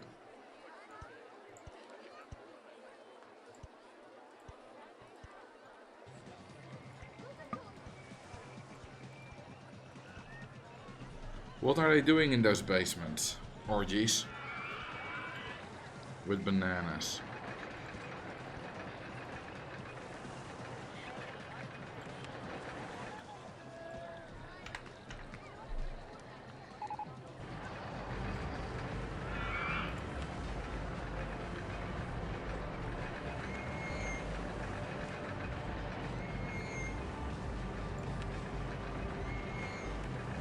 Okay, which are 6 excitement? That one's 6 excitement. That one isn't. It is! Well, I guess we got a lot of water bonuses, which helps. That's 2. This one definitely is not. No, 4.5. This one is. That one probably is.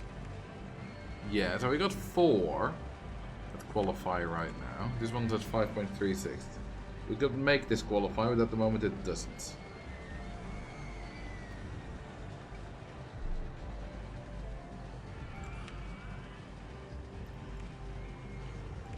Okay, let's go more in on the roller coasters.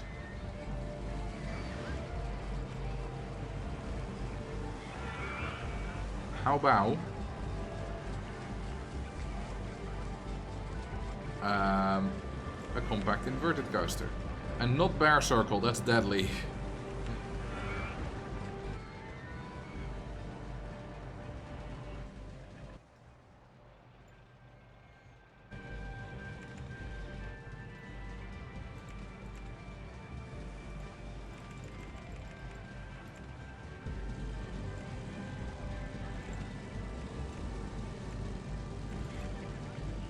Wait, I just said I was gonna do a boomerang and then I didn't.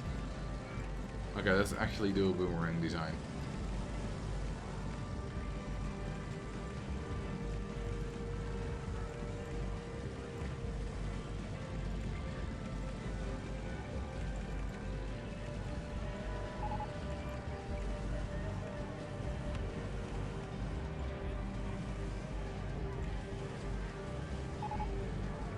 More guests.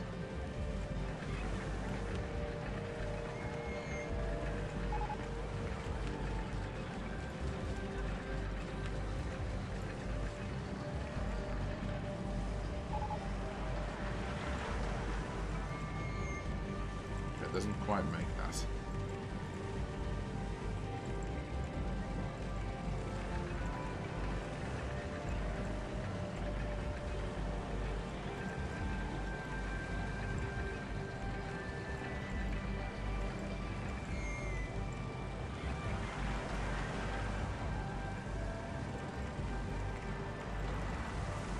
How's this for a fun boomerang design?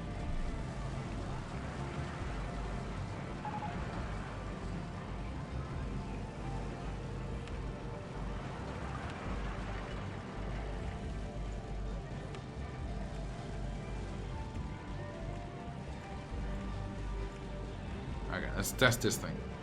Random memory and a question. I once built a vertical launch tower and accidentally overshot the top by setting launch speed too high. After the crash, I shut the ride down and built a little memorial area for the victims. If I remember, deadly crashes seriously drop your park rating. Yes, they do. Only temporarily though. Death is eternal. Park rating decreases are only temporary.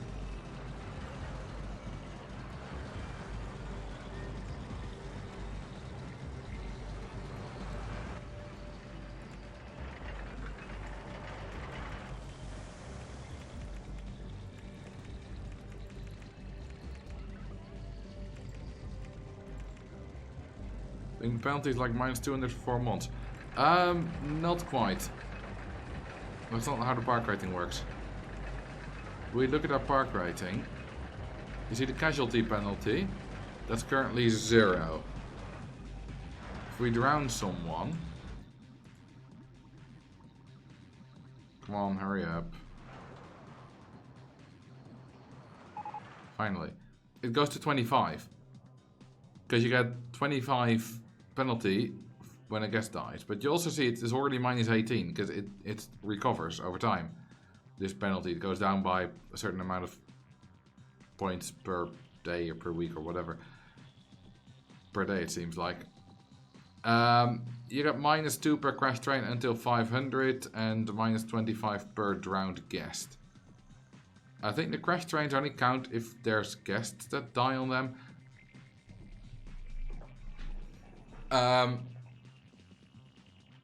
Either way, it's not like a penalty for 4 months. It does take about 4 months to fully recover, but it recovers over time. So after 2 months, it's already Well, it takes 4 months to recover a complete 1000 point penalty. As you just saw, this 25 drowned guest penalty only took a few days to recover. Although, if you have no money available, the recovery goes 4 times as quick.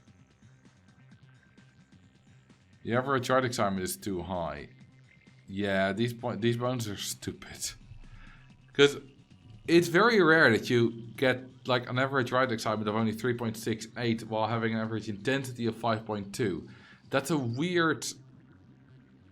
That's a very weird ratio.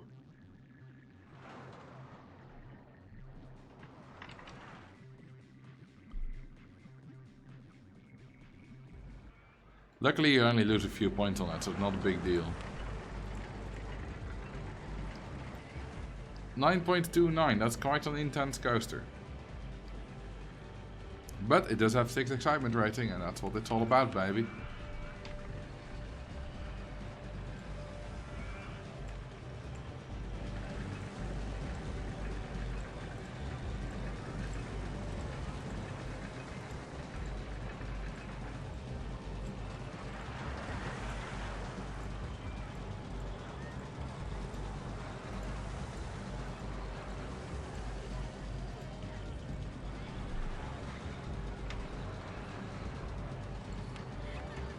Give it better colors. Like so. Is this harder guest generation or just a goal requirement?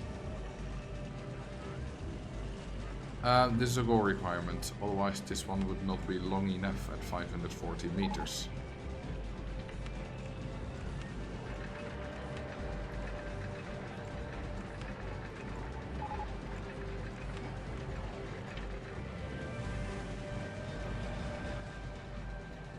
Okay, how exciting is this thing? 9.74! It takes only 12 minutes though, it's not that long for 10 laps.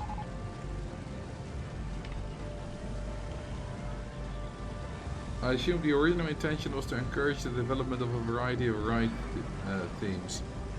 Variety of ride times, themes, whatever. But the feature never received much development. You mean for the average? It's just a bit of park rating, so I don't know. Don't guests want to get off a ride after 5 minutes? Yes. And?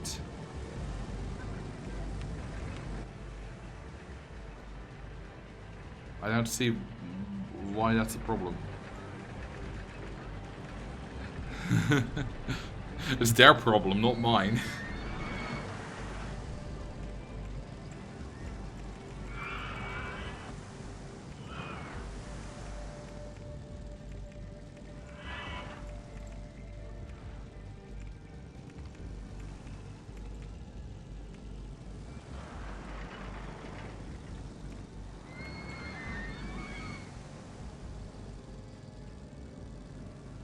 Yeah, we don't care about what guests want, we care about what I want, and what I want is death.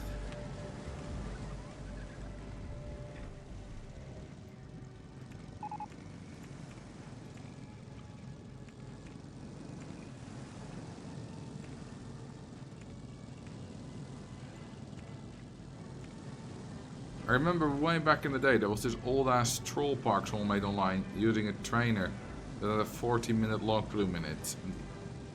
And that's even though I had a copy, the save file died with my old family computer years ago. Oh yeah, people probably allowed to that kind of stuff.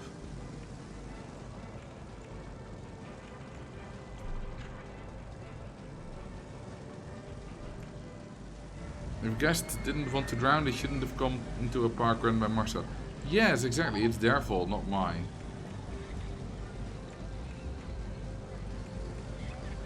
I'm not victim blaming, by the way, it is their fault. They chose to die. And look, even if it's my fault, then they deserved it.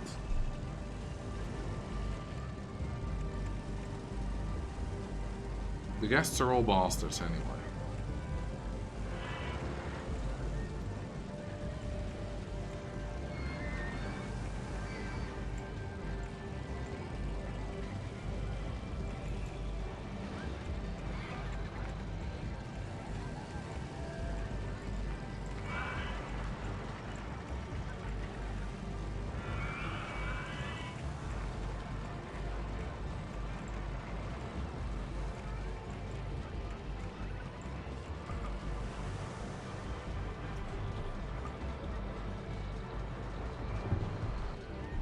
Or drop them into the abyss. Drowning is more fun because that actually kills them. If they're into the abyss, they are just forever in nothingness, which I guess is torturing, but which is fun. But you know, I don't get to see them die. I don't see the light go out in their eyes. And really, that's where my kink is.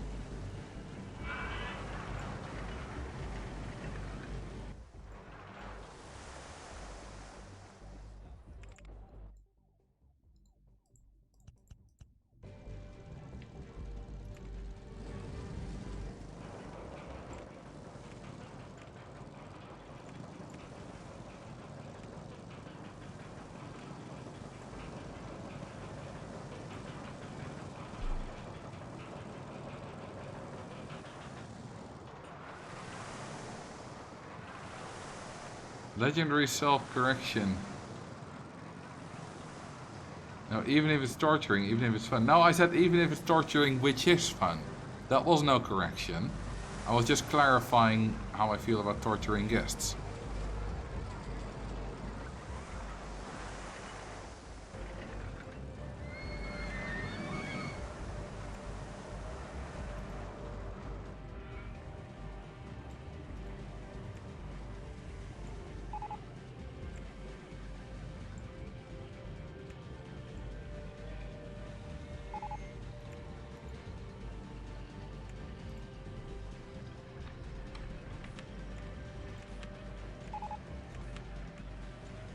All the advertisements in the world, please. Dankeschön.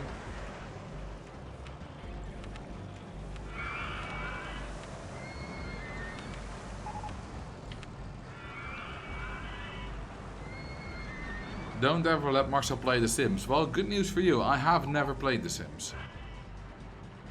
Park with the best roller coasters. You know it, baby. The safest.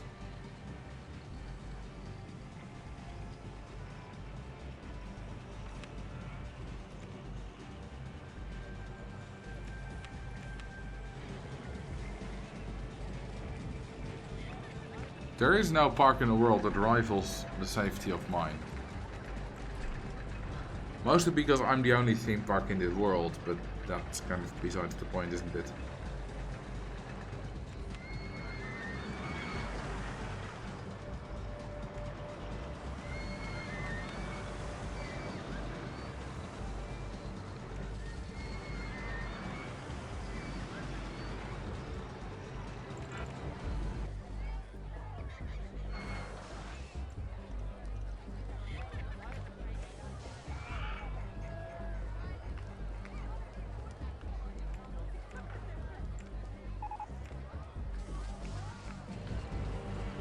Marcel will be the type to just drop an animal on the path in RCT3 and then shoot the guests with the tranquilizer instead. I'm pretty sure I did that. I remember being in the helicopter and trying to kill the guests with the tranquilizer darts. I was on stream.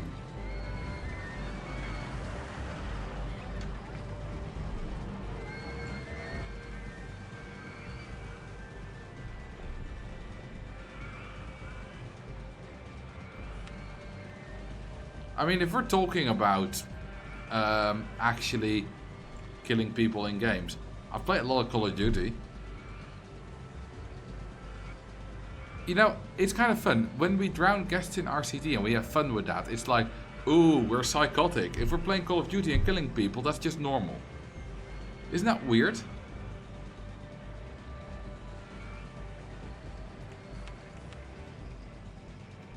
Either way, I racked up over 100,000 kills on Modern Warfare 2 multiplayer.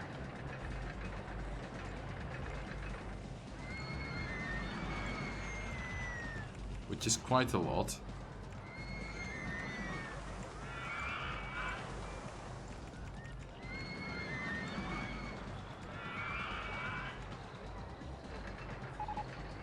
My specialty in Modern Warfare 2 was always the throwing knife. Not that I was like better with the throwing knife than with guns, obviously not, because it's not a good weapon, but with sniper battles where throwing knife was also allowed, then I was often very good with throwing knife. Which later translated into being good with a tomahawk in in Modern Warfare 3. And if you had the game mode Sticks and Stones, for anyone who knows that, then the Tomahawk, if you hit someone with the Tomahawk, if you killed them, then their points got reset to 0. And I always had a lot of Tomahawk kills. And a lot of frustrated people. I remember, basically Sticks and Stones, it's a game mode in Modern Warfare 3 where you only have like basic older weapons. So you have a crossbow, you have, I think, a ballistic knife, which shoots a knife, and you have your Tomahawk. Something like that. And you know guns. And the Tomahawk's it's just a little axe you throw. So similar to a throwing knife in Modern Warfare 2. And you know, you get points for making get kills with different kinds of weapons. And a Tomahawk kill is very little points, only 10. But the person who you hit gets their points reset to 0. And there was one match, I was playing with a few friends in a party and of course a bunch of online strangers.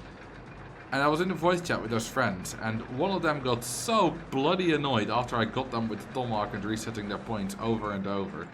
Which was absolutely hilarious. They got so mad.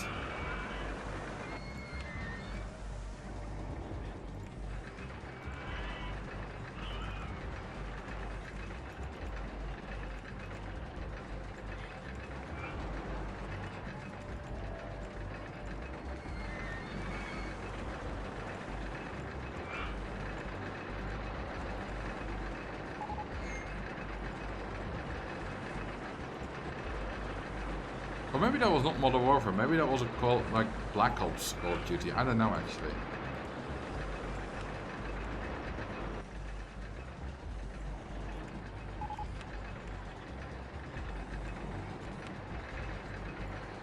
I think that might have been Black Ops with also this, like Call of Duty Black Ops 2 maybe, with also the zombie game modes.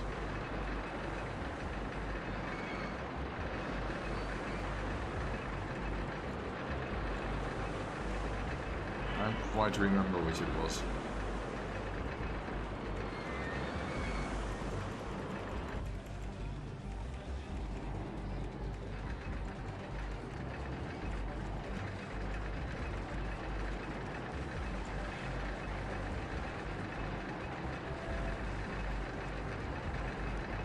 One of my core memories is of original Modern Warfare 1 is playing local multiplayer with a couple of friends, and somehow one of their loadouts glitched. So they legitimately had no weapons. According to the game, that meant they got to one-shot us with punches. Oh, that's great. I don't think I ever... Did I ever play multi... Yeah, no, I did play multiplayer Modern Warfare 1. And a bunch of those maps eventually made it into Modern Warfare 2 as well. Like, I think, Crash, Overgrown, Vacant.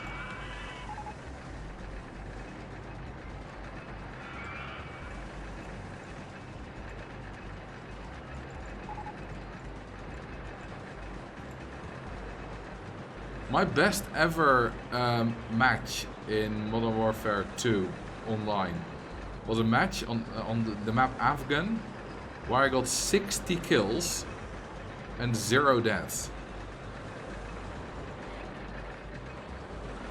So 60 to 0, which is technically a KD ratio of undefined, because you can't divide by 0, but that was very, very good.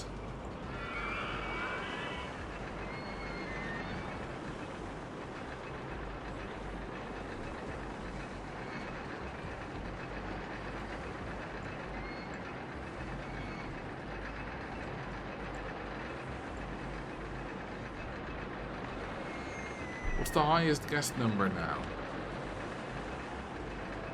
That is 2267. 2567, sorry. 68, 70. Well, you get it.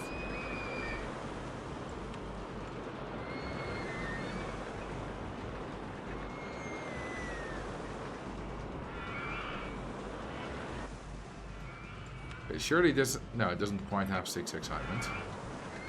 Time to make it 6 excitement.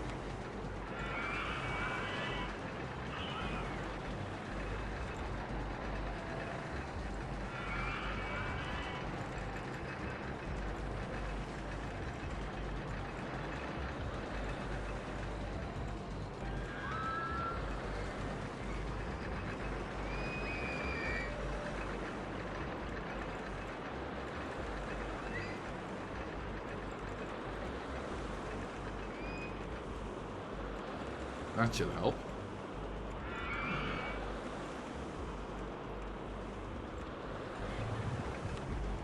.78. That did indeed help. Ground guest 666. Are they still around? No, they're not. They have long left. Ran out of money and left. See? Running out of cash, running out of cash, running out of cash. That's what a lot of these older guests are gone now suddenly. When someone's at drowned guest 2, or the first guest that's still in the park, we still have guest 2, guest 3, guest 5, guest 6. They're all long gone. 697, that is still an option. Goodbye. No cash machines. Well, this is RCT1, so no. Although sometimes I do cheat them in, so the question is legit. But no, I did not do that.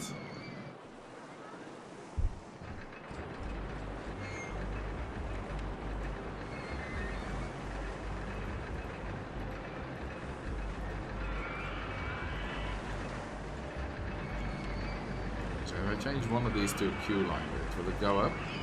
Yeah, from 5.78 to 5.92. We're changing one of these to a Q line bits.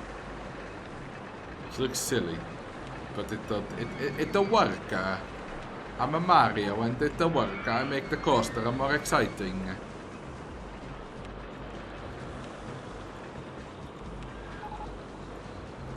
See, I learned Italian.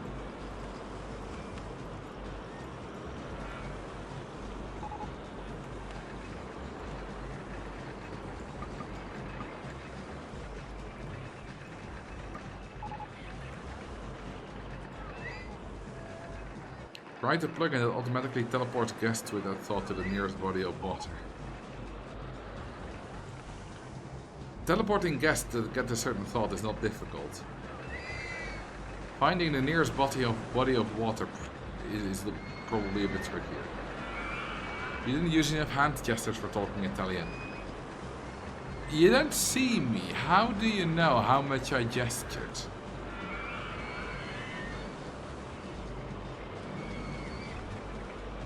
It's me, Marcel Plumber Mario. Is the wooden cars available? Yes, it is. I shall build one for thou. I shall build le wooden coaster.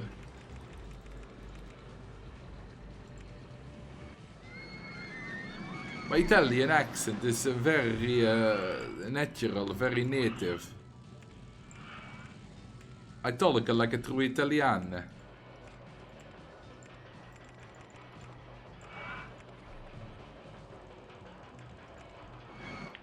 Please give this Woody a water splash. Okay.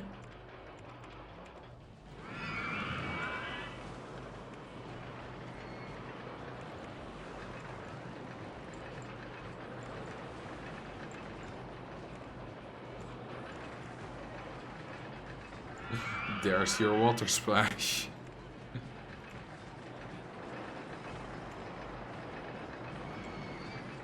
Doesn't even make that little hill. Well, probably because there's a little hill before it that it goes down 1 unit further. We'll see though. We'll see.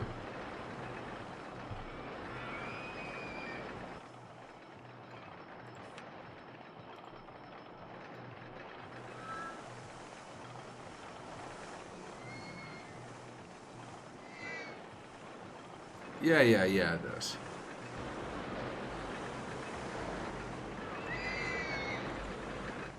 Without issue.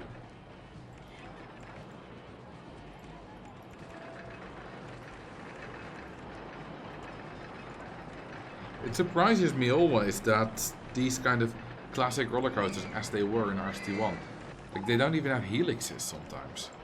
That's how basic RCT1 was. RCT2 really did add a lot.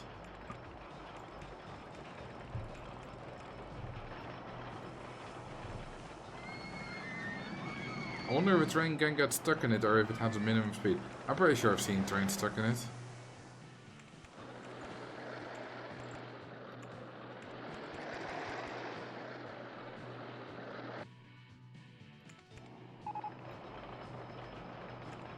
Safest park in the country. You know it, baby. Absolute safest.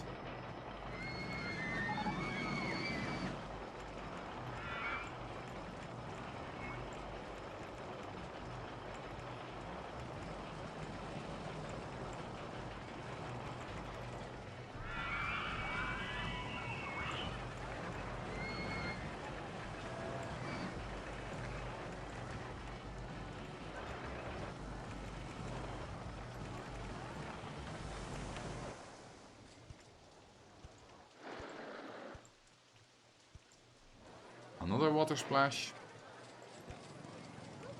Which will hopefully break it enough so that we don't get excessive lats. Let's have a test.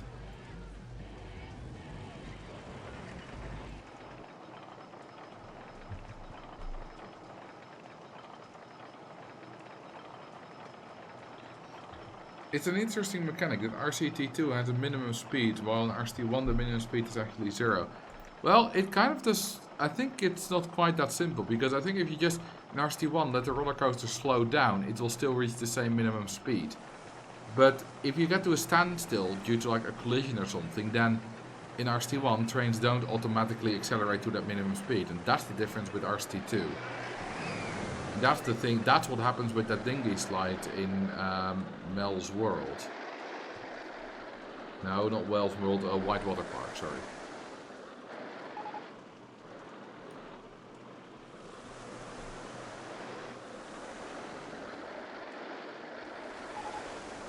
Oh, it easily breaks enough.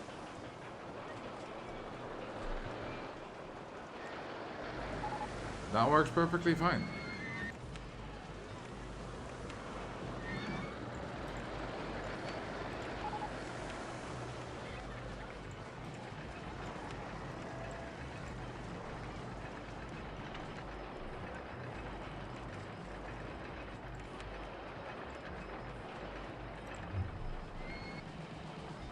Oops, keep pressing wrong button. I want to look through right. Well, support, good enough.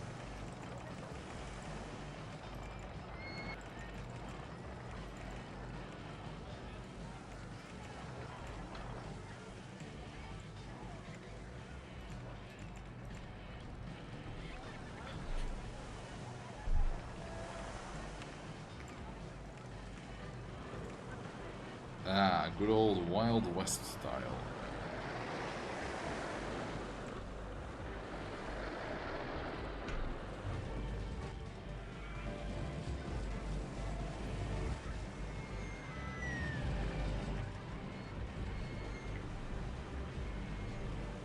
Okay, that's another roller coaster that's exciting enough now. We're doing well.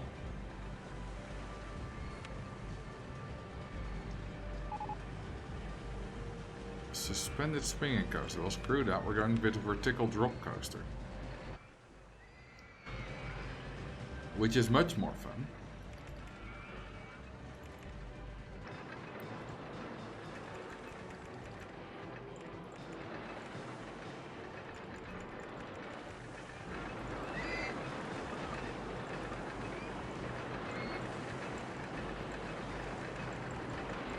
And we're out of cash.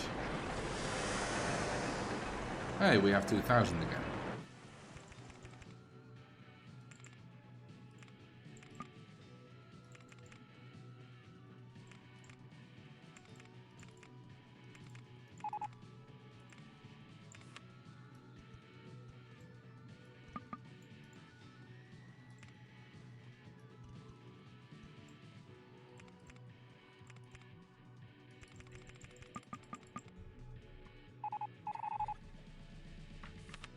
Marcel never using the holding brake for drop. No, it's stupid. Doesn't do anything. Only slows down the ride.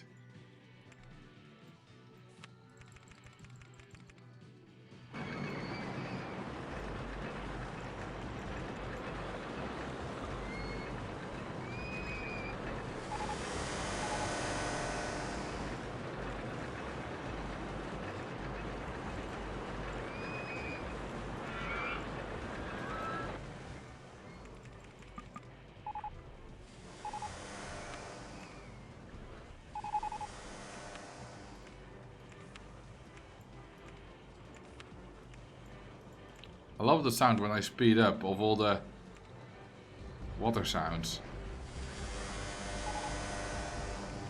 It's wonderful.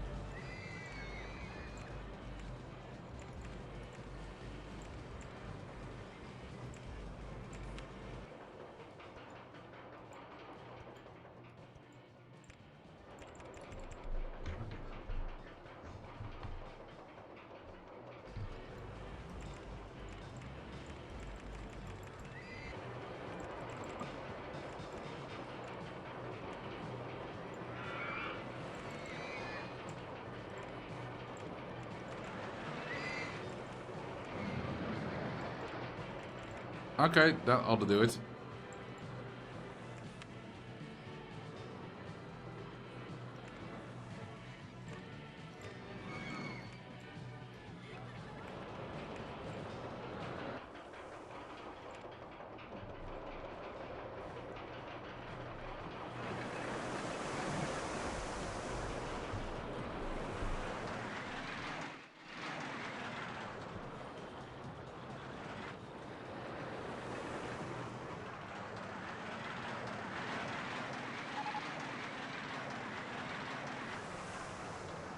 Okay, we get excessive lateral G-forces on that final turn. Because the brakes are not strong enough. Let's implement some more brakes then. That's better.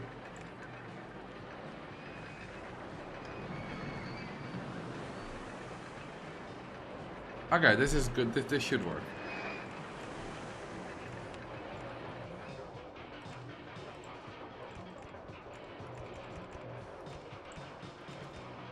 I like how it breaks people's necks.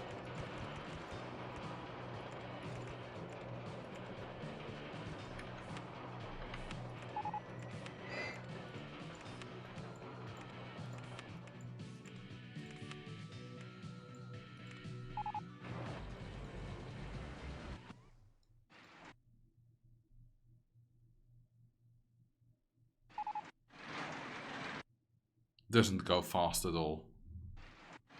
Not going for the block brake thing at all. Well, that only matters with crashes, and I don't think this is gonna crash before we're finished with this stream, so I think it'll be fine. Yeah, 7.28 excitement. Top speed of 149 kilometers an hour. Looks pretty suave.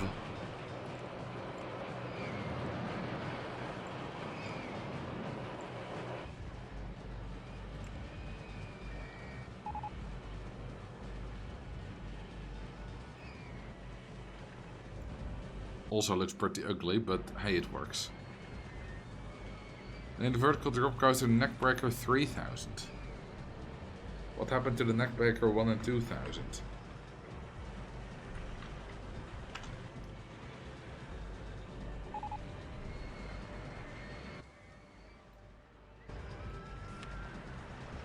Ooh, we unlocked the twister coaster.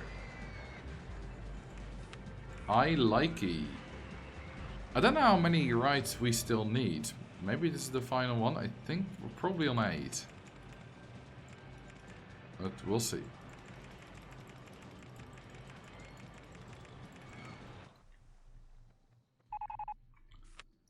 It's gonna be expensive again.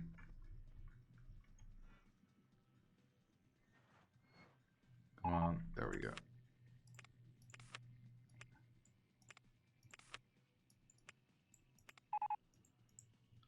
The icon, RCT1 icon of the twister just slaps. It does. Doesn't it look wonderful, this icon? A lot of the RCT1 icons are good. I don't really like this one of the Japan coaster though. It's a bit, it's too much for me. I guess it kind of does show what the coaster's about. But it's a bit too crowded for me. In general, I'd say the RCT1 icons are better than the RCT2 icons. If anything, brighter. Definitely.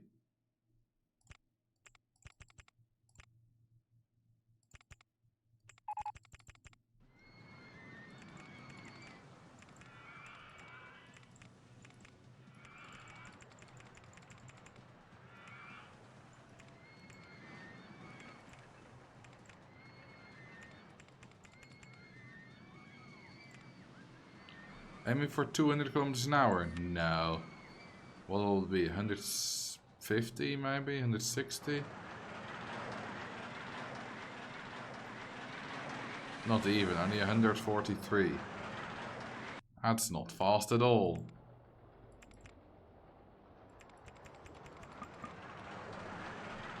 God, helixes are expensive.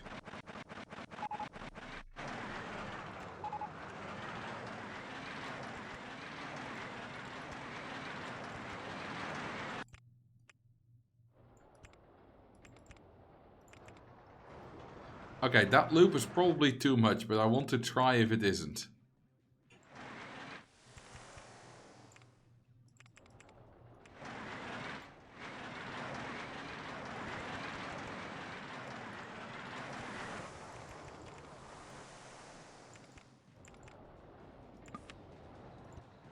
Okay, test.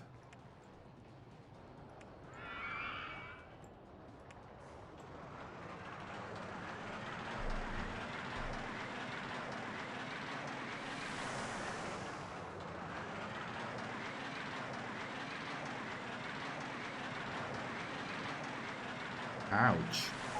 Yeah, that's like 12 Gs or something. That's definitely too much. Right? No. It's only 8.9 Gs. It still got below 10 intensity. Even though it's got 8.9 positive G forces. Which is probably injury territory. But who am I to go against the will of the RCT rating gods?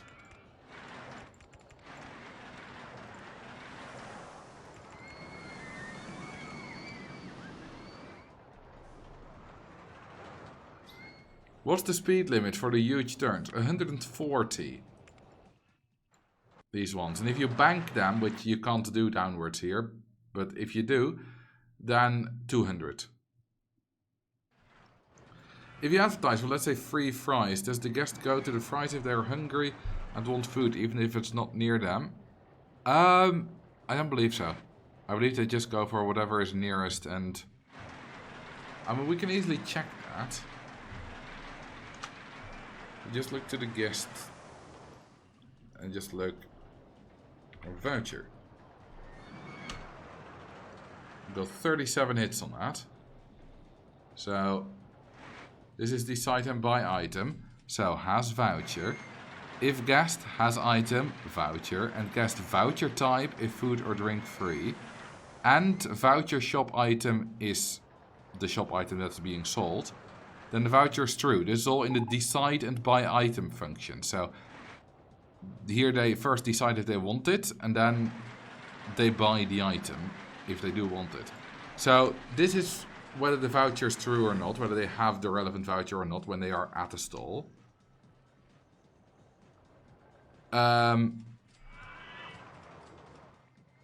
This is if they don't have a voucher, but that only goes if the item is a souvenir. You can't have a voucher for a souvenir, so that seems redundant.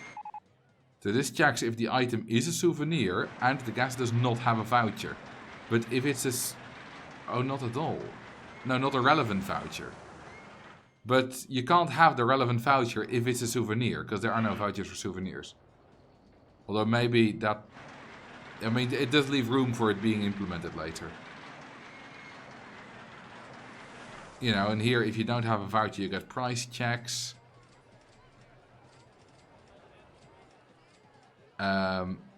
And here it's about the actual expenditure, I think. Yeah, expenditure. So, and that's when voucher, you don't get the expenditure. So, there. This is voucher for free ride, voucher free ride. Yeah, right. There's also a ride. Voucher for a ride. And then we're back at the start. So, no, when they look for a stall, food, drink, they do not care about the voucher.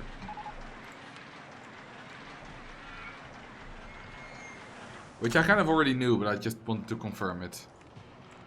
Because I've looked extensively at the code for how they search for it to go, and I would have known if a voucher was involved. But then again, sometimes I do miss things, which is why I did want to double check. Last time you talked about guests using transport rights for pathfinding being implemented. What would happen if the queue lines fill? They just look back and get stuck. They just don't consider it. That is a check that's built into that. But they're still working on it. That's not in the game yet. That's still like being tested. The code's being checked for. And I think like there was some other stuff maybe which meant that would be delayed. I'm not exactly sure. It might take a while, maybe a few months before that gets implemented. I don't know.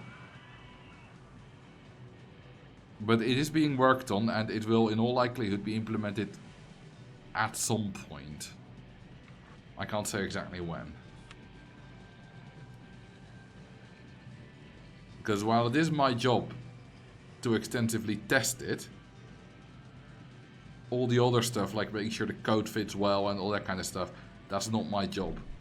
That's not what I can do. That's the job of the team, the proper developers.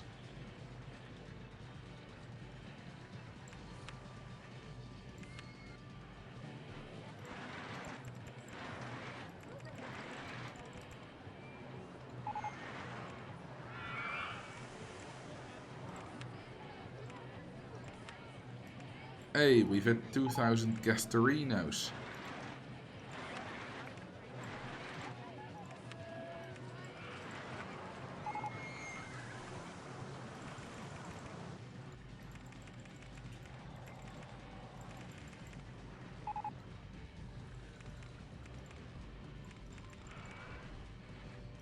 Why are all these coasters the exact same? You know what? I'm just gonna do this one differently. I'm just gonna do a very steep queue line. Very steep chain lift.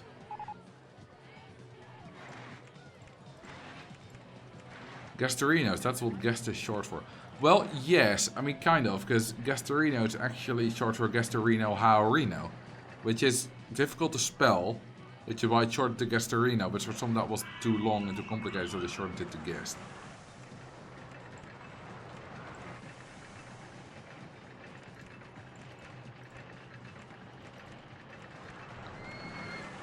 But yeah, in the country of origin, everyone knows how to spell that, but English-speaking people don't.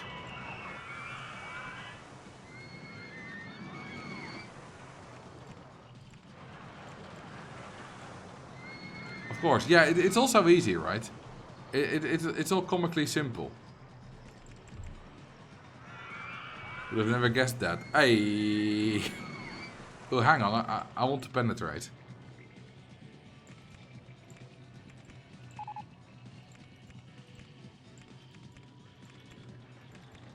Yay, I'm penetrating. Woo!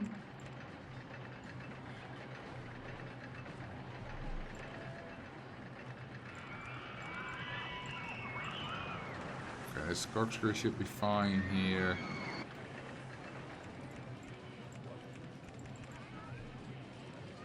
Mods, please quote that. Mods, please quote that. I don't think we have a mod in the house currently. I mean, I am a mod, technically. Well, admin, whatever I am, but I could quote that, but I'm not gonna add any quotes myself. It's a bit weird.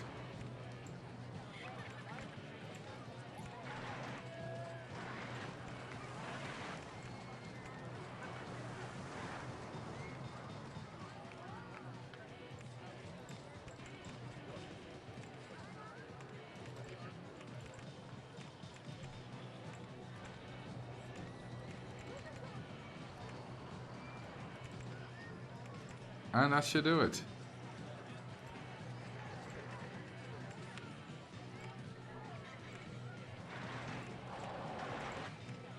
Okay, let's see.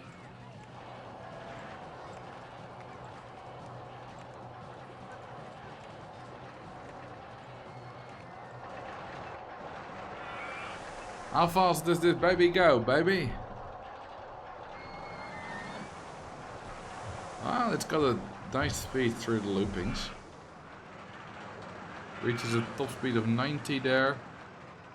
Goes relatively fast through the corkscrew. Another loop. And version number 4.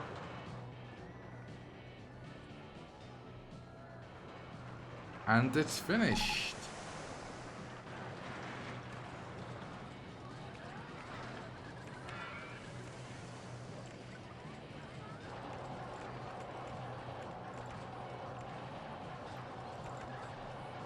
And it is exciting enough.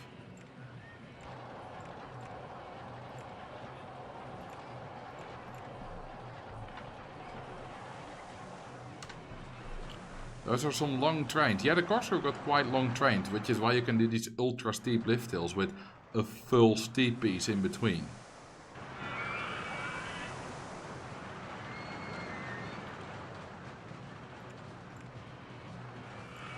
Okay, are we at 10 roller coasters now? I think we should be. Do we beat the scenario? Yay! We do! Nice. Well, that is our Terror Town. With the most exciting ride being definitely the go-karts by like 2.5 points and a bit. Which is ridiculous. After that it's Neckbreaker 3000, which is the vertical drop coaster. Yeah, it does have 100 and only 84 meters. I thought it was over 100, but no, it's only 84 meter drop. Ah, that's nothing. Tiny drop. So, we has beaten this scenario. And I want to thank you all very, very much for watching. I hope you had a good time. I certainly did. And I'm going to see who I can raid. Nerdy Doody is playing Roller Coaster Tycoon. Yeah, raiding them sounds fun enough. I'm already following them. I've definitely raided them before. So, thank you very much for watching. I'll see you all next time on the day of the wetness. I wish you a good week. I wish you a good night, a good afternoon, a good whatever. And I'll see you on the other side. Have fun at the raid. Bye bye.